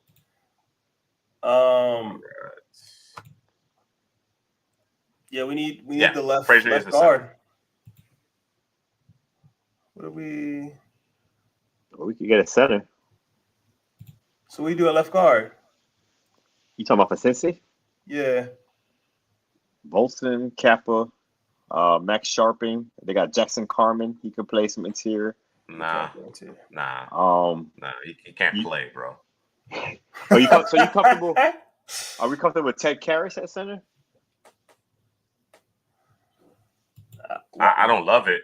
But I think among the interior guys, he's Kappa is probably the least of your concerns. So on the Bolson and Karras. Bolson cannot play. So we gotta go guard then. He is a liability, bro. Donovan Jackson. Yeah, that's what I was thinking. Donovan Jackson. Yeah, lock it up. All right, so we like Donovan Jackson over Mahogany and Christian Haynes. Fits the scheme well. Get out there, open space. Yeah, I like him. Very athletic guard. Let's go Donovan Jackson. Try to bolster that offensive line in Cincinnati. Indy. Rome Odunze. I love that pick in the first round. Yes, sir. They could use some offensive line help too. Tate Ratledge, Jake. Okay. Make a note of Tate Ratledge. This could be the Van Pran pick. What's their? Let me see. I do need a corner. Also. Yeah, I think Cincinnati needs to get back to being able to control the line of scrimmage. They really do. And if there's enough of a need at the center position, I'd be okay with Van Pran here. I also want to think about that their pass rush down line. Grover Stewart is going to be a free agent. Quiddy Pay hasn't panned out. Taven Bryan is a journeyman. You do have Adebaware. We should expect him to be the guys forward. I think Edge is a concern. I think edge and DB. We go edge or DB. They can use a corner or safety. They got to be up with Kenny Moore, right? They got to do Yeah, that. he playing lights out. And then they drafted Juju Brent, so Yeah. They did. So it would either be Nick Ross, be safety or Julian Blackman is the other safety, right? And he's in the last year of his deal. So safety, edge, interior or just offensive line. Let me see. I think we said center. We said center, right? I don't know. Ryan Kelly, he's slotted there right now. Yeah, Ryan Kelly's been there for a while. He's the guy. He's the guy. He's the guy. All right, so no center. Let's go defense. Right. So edge or safety. Who's the best player on the board? Let me see. Braswell, Sawyer, ZTF, Jonah Ellis. Got some choices. Gabriel Murphy. I'm sure safety's got some good players because safety classes it's deep, bro. Low key deep, man. Yeah. Yeah. Let's get an edge, man. Who's the edge on the other side? Let's see.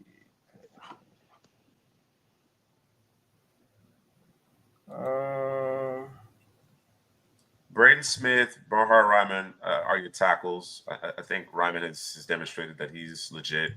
Mm-hmm. Quentin Nelson obviously is Quentin Nelson, although he may not have been as dominant as of late. I like Blake Freeland as kind of your swing tackle there.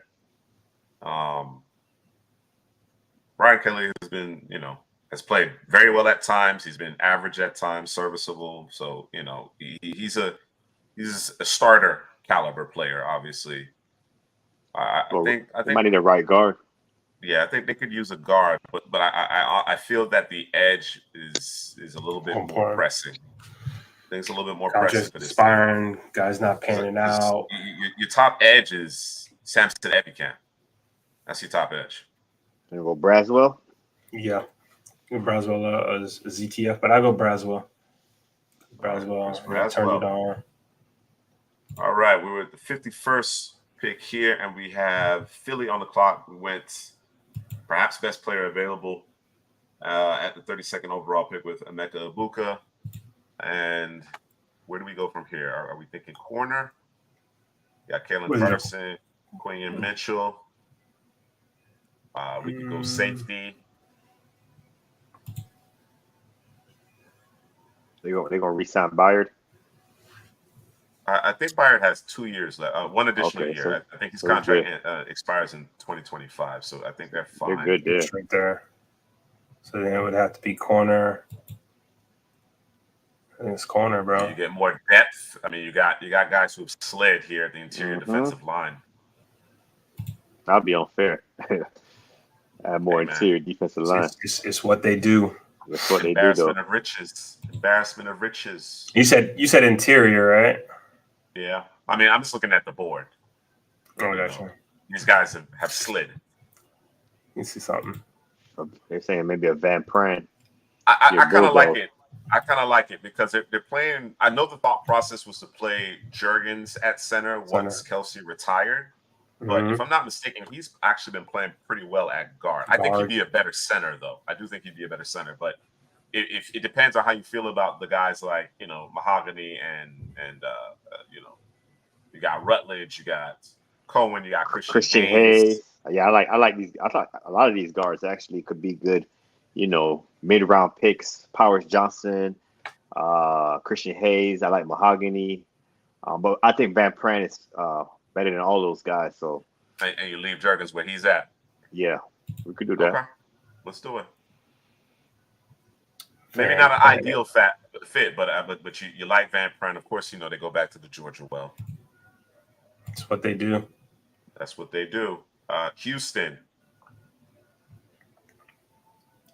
So we went what? Fortuna in the first round. I think we come back and we bolster that interior to D line. I think that's what we do here. Yeah, that's strong there. Chris Jenkins, he could get after the passer and the run game. You got Mason Smith. I love his hands. I think he's nice in the run game. Leonard Taylor, kind of gives you the best of both worlds. Probably has the highest upside. If you want to go Miami here. Let's go Miami. Here's the thing about Leonard Taylor to keep in mind. Leonard Taylor plays a lot of odd man front, and he plays the nose in Miami's defense. So he hasn't been unleashed. Yeah. You know what I'm saying? He has a lot of responsibility to hold up at the point of attack, and isn't necessarily afforded the ability to get upfield. So I think in this scheme, D'Amico Ryan's 4-down lineman, he's going to have an opportunity to actually hunt the quarterback. Yeah, so, let's get him. They're gonna be asking what Miami was doing, bro, when he get in there. I think the way they play it is to get the best players on the field. I think that's just the approach. A lot of 3-3-5 for Miami. So I think we said we was bringing back Kirk Cousins. No, he wasn't the problem. But we get a quarterback now. Yeah, we get a quarterback now. Let's go get him. Let's do it. We'll get Bo Nix. All right. This is another team that may need that edge, but I think at this point you can't afford to pass up Bo Nix. There it is. And I think Bo Nix would be a terrific fit in this scheme. I really do. If he can do, because what Kirk's superpower is, and that's a good point. Harrison Smith is getting long in the tooth. A lot of safeties in this class. You could probably get one here in the third. Is Kirk Cousins maximizes the pocket. He maximizes it, and not necessarily because he slides, but because of his drop. Right? Kirk Cousins never takes he rarely takes a misstep in terms of his drop. He gets to the top of his drop, and it puts him in the optimal position to deliver the football. Even if the pocket is breaking down, he gets to the top very quickly, and the depth of it is usually spot on. So when guys are trying to bend that edge or wrap around and try to get to him, he doesn't give them that opportunity. He actually helps his tackles a lot there. So if Bo Nix could master that, I think he could be really successful in this offensive scheme. Steelers on the clock, 54th overall pick. Terrion Arnold, the first round, big time riser among the cornerbacks. I'm looking at a linebacker, man, second level guy, man, Tommy Eichenberg. I think he'd be a perfect fit here for Pittsburgh. Improve that second level of your defense. Get all over the field. He's good in pass coverage as well. That would be my pick. That's my linebacker too. Cedric Gray or him. I think Barrett Carter is more of a guy that's like outside linebacker. He's more fast, but he's a will. And I mean, obviously most teams are playing with two backers, a nickel defense now, but more of a 4-3 defense. Yeah, more of a 4-3 base. I agree. Yeah. So all right, Tommy Eichenberg, I like it. Tommy. All right, Cleveland's first selection here. Joe. That's a surprise. I know they had made a concerted effort to improve the interior of their defensive line, but they probably could stand to improve there. I'm going to take a look at these contracts. Chris Jenkins would be a nice fit over there. That would be a good fit. Both your tackles are hurt and have dealt with injuries, but I don't know that I would prioritize it right now. Shelby Harris last year, his deal. You got Dalvin Tomlinson. And Siaka Ika. Yeah, but you gotta get a guy to get after the quarterback. Yeah, I'm with you. Chris Jenkins would be that guy.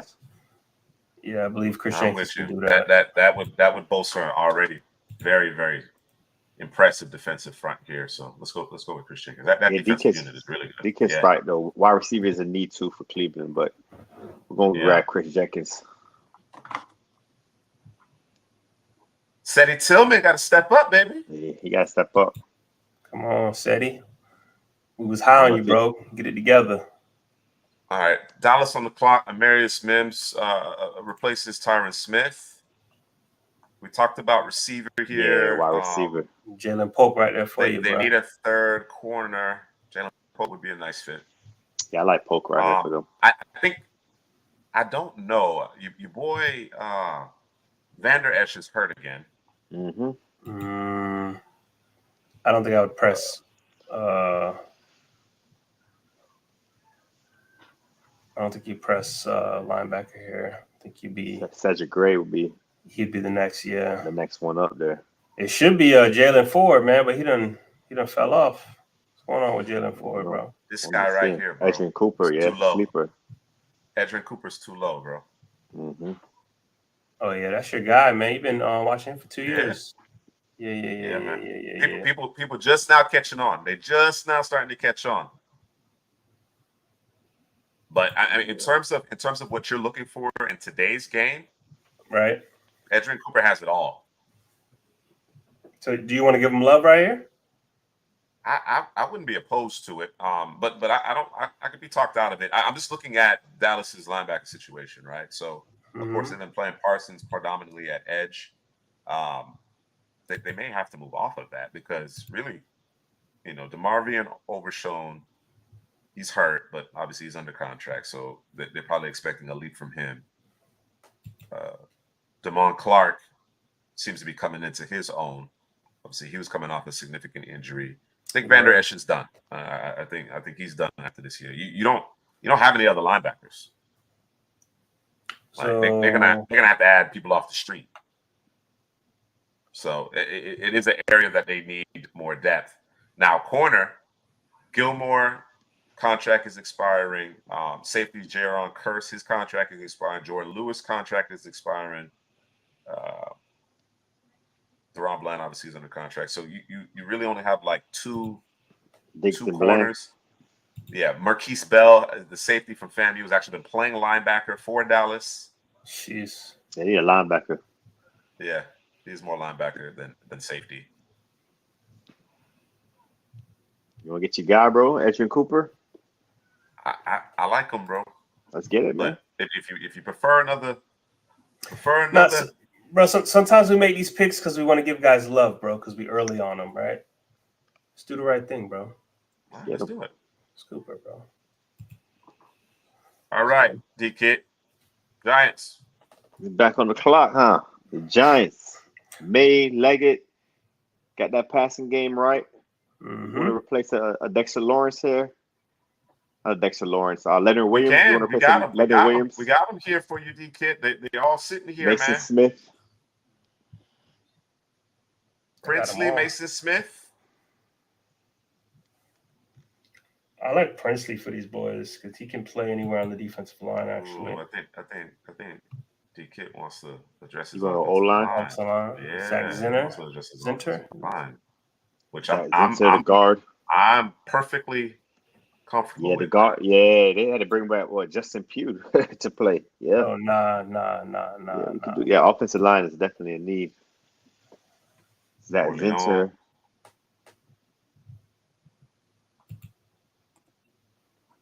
Is that where we're going? I like Mahogany. Yeah, Mahogany's such a beast. Christian Hayes. I like Christian Hayes also.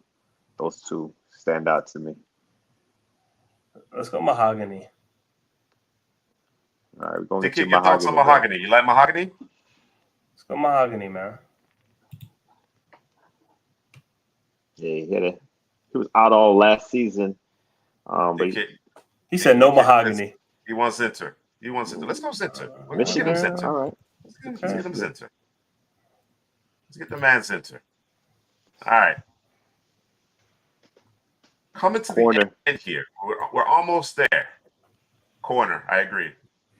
Taylor Carson. Yep. Lock it up. We just gonna ignore Denzel Burke, huh? Like you don't exist. That's what's happening. That's what's happening. Well, if you want a man corner or a zone corner, Carson be the man. I think Burke or Mitchell. Burke or Mitchell here makes sense. Let me see. 49ers? Yeah. You can go get Burke. They play a lot of zone over there in San Francisco. They do. Got a strong front. It'd be good for him. Good fit for him.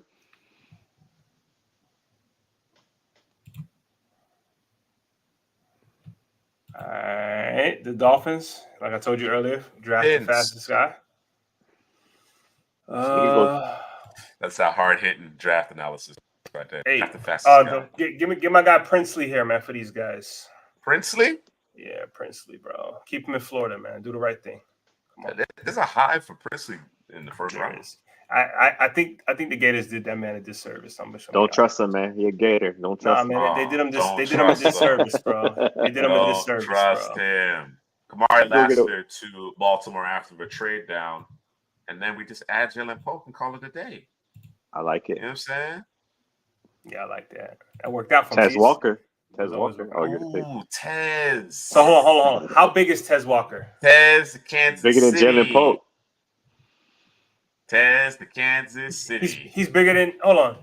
He's like 6'2", 6'3". Hold on. Tez Walker. Hold on. Yeah, Pope Tez like is 5'11". Hold on. I gotta look it up, bro. I don't trust you, dog. Yeah, he got size on him. He's long too. He got long legs. legs. Oh, he's 6'3", 200. 6'3". Yeah. Okay, all right. Yeah. So if we could do it over, I would probably go Tez and then Polk would be the next receiver after Tez. It's all good. Okay. It's late. It is late. Sleep deprivation. Yeah, man, it happens. Detroit, what we doing? We got to do more work on Mitchell, DK. We'll be up to speed come next. What Mitchell is that? Quinyon, Toledo. Oh, yeah, corner. He going to the Senior Bowl. I think I think he's got a bunch of pass deflections, if I'm not mistaken. I could be wrong, but I think he got a bunch of those. All right, Detroit. Detroit. Y'all need. Let's see what's. Probably more defense, huh? Yeah. What their safeties look like? They got Kirby.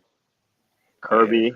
They got Kirby and Tracy Did Walker. they bring Tracy Walker? Did they bring Chauncey Gardner-Johnson back? Oh, that's the question. Do they bring him back? I'm not sure that they do, though. I think it was a one-year deal as it is. One-year deal? Let's get him Cole Bishop. Can we do that? Or you prefer Kalen Bullock? Well, or Malachi you want a guy Moore. that can tackle? I like Kirby. I like Kirby up top. Yeah, and Cole, I think Cole Bishop to me is a better player. They're different types of players. Right. Yeah, Bullock, man, the ball skills, the anticipation, like in the pass coverage, he's amazing. It's just tackling. It's reared his ugly head again. I think last week missed a couple tackles. It was just reminiscent of that game against Utah last year. Yeah. Number 7, bro. We going back there? Yeah, he looked like number 7 again. Okay. What about Mason Smith here? What does D-line look like? I like it. D-line is John. Yeah, Aaliyah McNeil, Broderick Martin. Yeah, I like it. Okay, I like it, bro. Yeah. Let's go Mason. Let's get big. Yeah, let's get big. All right, DK, don't talk about James Williams to Juice. He said you got to show Juice, man. Talking about James Williams. Oh, bad. No, you good. Go ahead, bro. There you go. Pope 6'2", 205. Dang, that's a baller. I'm not sure he's that 6'2"? big. What? I thought he was about 5'11". I thought he was. You might be thinking about Jalen McMillan. You think you're probably talking about Jalen McMillan, but Jalen McMillan is smaller. He's a smaller guy. Oh, okay. Yeah. Dang, Pope 6'2"? Okay. Yeah. I don't know if he's a full 6'2", but he's a little bit bigger. Bro. Hey, man, I'm just saying, bro. Like you know how the college teams, how they do their measurements. The measurements be off, bro. So must be lying, bro. All right, let's go get Tez Walker for the Chiefs. I wouldn't call Pope small though. I wouldn't call him Pope. I wouldn't call him small. Tez Walker with the Chiefs. I agree. Yeah. All right, and the last pick, Philadelphia. Best player available. Know what we're doing over here. Barrett Carter. Barrett Carter. Barrett Carter. No. Fly around. Let him fly around. That's what you want to do. Around. What is why not get Henderson? Trevion Henderson. Trevion? Yeah, speed. We could go to Trevion route. First running back off the board. Yeah. Let's do it. Got hurt. Yeah, man.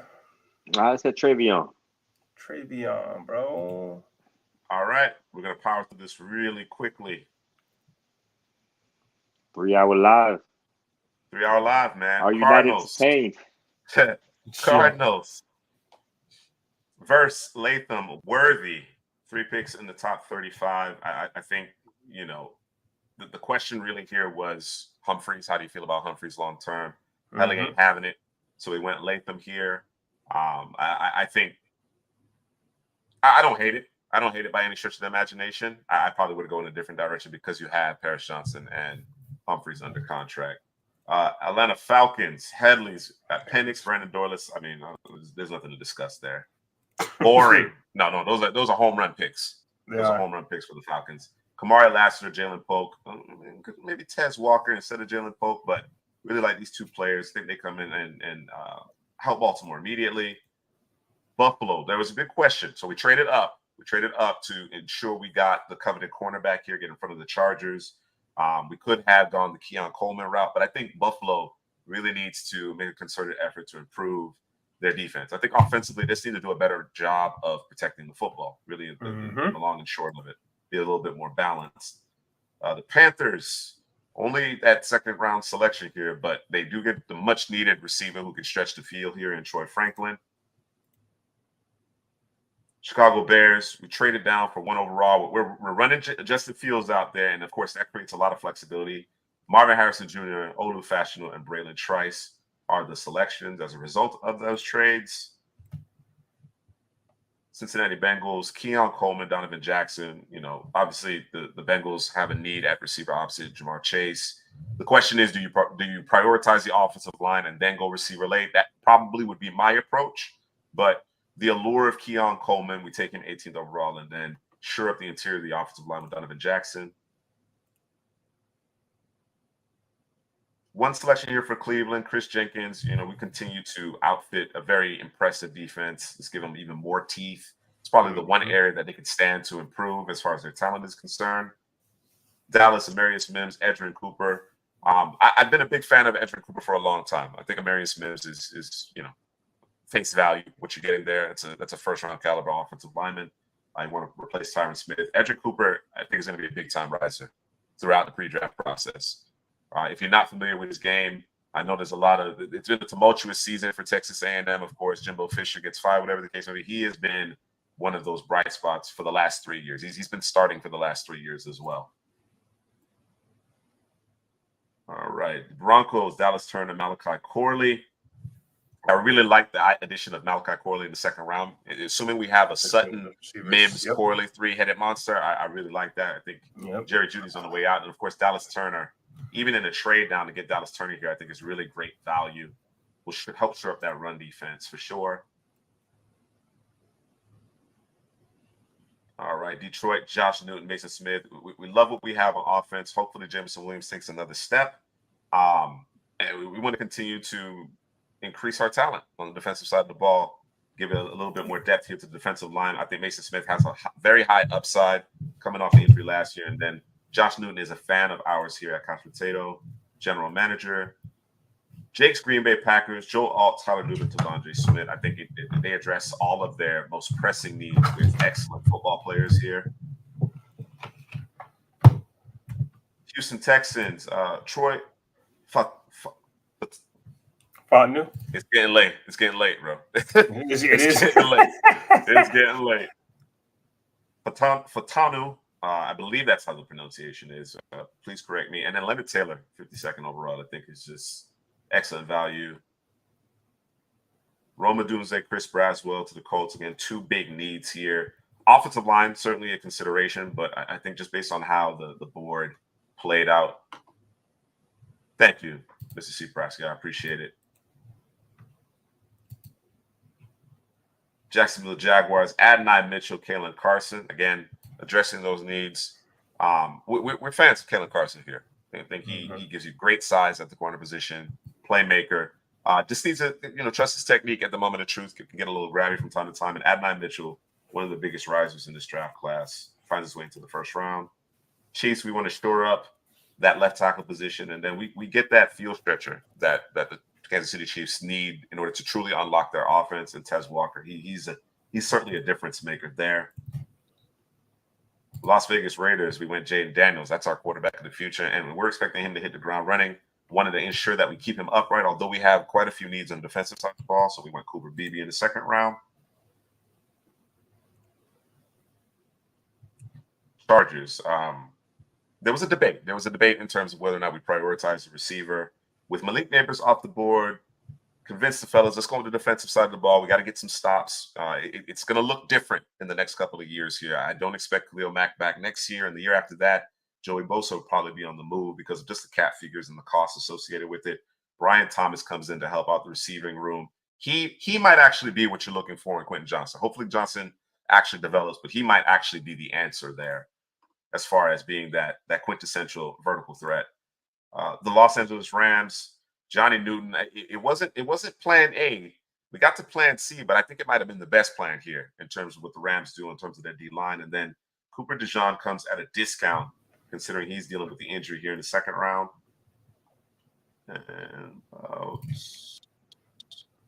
10 more teams. So Tyler Guyton, Princely, we went to the trenches on either side of the line of scrimmage. And I think when you consider all the speed on the offensive side of the ball and some of the star power that the Miami Dolphins have further away from the line of scrimmage on the defensive side of the ball, I think these picks make a lot of sense. These guys can come in and carve out roles immediately. Guyton's going to be a day one starter, and Princely will be a heavy part of that rotation.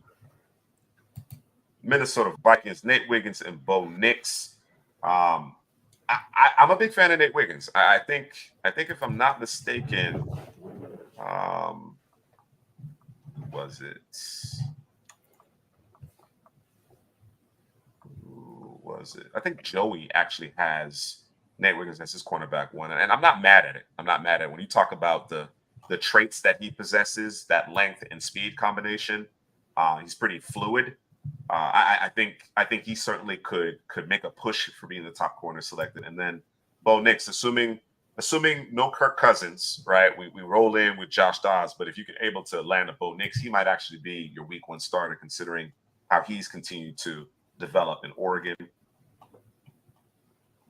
The Patriots. So this was a big discussion at the top of the draft. Of course, we gave up a lot of draft capital to ensure we got the quarterback that we liked most. Of course, we're expecting if this is a Bill Belichick coach team in 2024, they probably will lean Drake May, but we opted for the playmaking ability, considering the fact that they have a lot of work to do in terms of the sporting cast. I think Caleb Williams probably does a little bit more to elevate a poor supporting cast, frankly. Mm-hmm.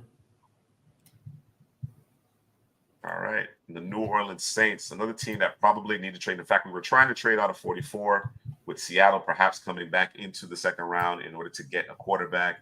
But the technology failed us, Drew. All things considered, I think these are two good selections. I don't like Derek Carr long term, although you've tethered yourself to him.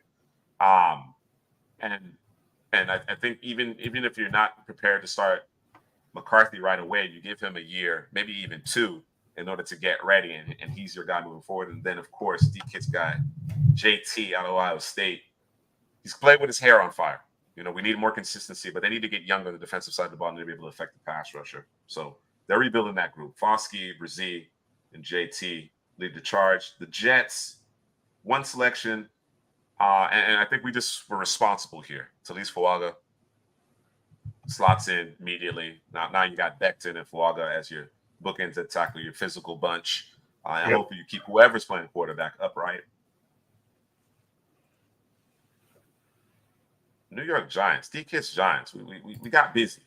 I think we may have decided to go in a little bit different direction at 57, but D-Kit insisted on Zach Zinter. It certainly is an area of this team that needs to be bolstered as far as that offensive line.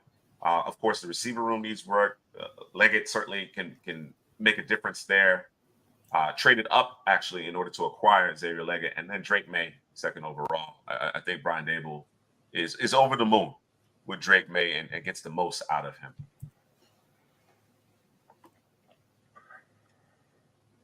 Philly, Mecca Ibuka falls right into their laps, 32nd overall. Follow that up with Cedric Van Pran, Jason Kelsey, probably last season. And then Drew made an executive decision, and we grabbed Travion Henderson with our final pick. I guess we're anticipating Swift. Swift is a free agent at this point. All right. The Pittsburgh Steelers, Terrion Arnold, another big riser. You talk about big risers. I think Terrion Arnold, Adonai Mitchell are among the biggest as far as guys who break into the first round. You pair him up with Joey Porter Jr., you have a formidable duo at cornerback. And then Tommy Eichenberg. You know, I know Headley's a big fan of his. it's been a bit of an eyesore, a bit of a revolving door at the second level of this defense. I think Eichenberg goes a long way to solidifying the linebacking core here in Pittsburgh. Playing defense in Pittsburgh. San Francisco, Jordan Morgan fills that spot vacated by McGlinchey. Pair him up with Trent Williams, and then of course I think at this point it probably makes sense for Denzel Burke, especially in this scheme where he's able to keep his eyes on the quarterback, a cover 3 scheme, use some of his size and length to his advantage. And then just 4 more teams. I got you this time, Mr. Prasky. We got Graham Barton in the first round. We wanted to shore up that offensive line. Again, we tried to get back into the second round and get the quarterback, the understudy to Gino, but the system fought against us. I think you could also go to the D-line. I think you continue to add pieces there, but Barton is a plug and play guy. He's going to come in and certainly shore up your offensive line, create more rushing lanes for Kenneth Walker, and protect whoever's playing quarterback. Drew's Bucks. Drew made certain that we got Brock Bowers. I think you've actually moved up 1 spot to ensure the Brock Bowers selection, but you know he's a difference maker, and I think a healthy Brock Bowers is in the conversation for the top prospect in the class. I think Marvin Harrison Jr. probably still edges him out, but certainly Brock Bowers could be the difference maker, especially with Mike Evans getting a little bit older. Chris Godwin, Chris Godwin's a good player. He doesn't look explosive anymore since his injury. You see the craftiness, you see the skill, his ability to run routes is how he's winning. You just don't see a lot of explosion. You don't see him generate a lot of yardage after the catch or anything like that. So Brock Bowers really could change the face of this offense. No, D-Kid. We need sleep. I'm going to watch the first half of that Washington State Colorado beatdown, and then I'm going to sleep. Tennessee Titans, Malik Neighbors. I mean, there's nothing to add. You already know how I feel about Neighbors. They need an injection of explosiveness and playmaking ability on this offense, and we double down on the offense by bringing in Kingsley to help bolster this offensive line. Make that position group a position group of strength again. Yeah. And finally, the Washington Commanders. We got busy. We got busy with the Commanders. So we trade down with the Bucks. And as much as I agree with David Valentine in terms of improving the offensive line, I would be over the moon to come away with this. With these 4 selections. Sure, every level of your defense, man. I'm telling you, man. So you obviously get the second round pick in the Montez Sweat trade. We bring in Latu. We got a third round pick for Chase Young. So perhaps we go offensive line with that particular selection to help, bolster that particular group. But yeah, man, we've addressed every level of your defense here. And I think you actually end up being a better defense. You may not necessarily be quite as effective in terms of rushing the passer, but overall, I think you're a better defense in 2024 with these 4 players in the fold, man. So that's going to do it. That's going to do it, man. Long stream, but a great stream. Thanks, everybody, for joining us. Make sure you are back here next week. We're going to have a good treat for you. I teased it earlier, and if you're still rocking with us, we're going to do a viewer control mock draft. So you guys will make the picks. We will select about 4 different individuals. You get an opportunity to vote on who's going to be selected, and it will be your votes that determine who is picked. So we'll do that.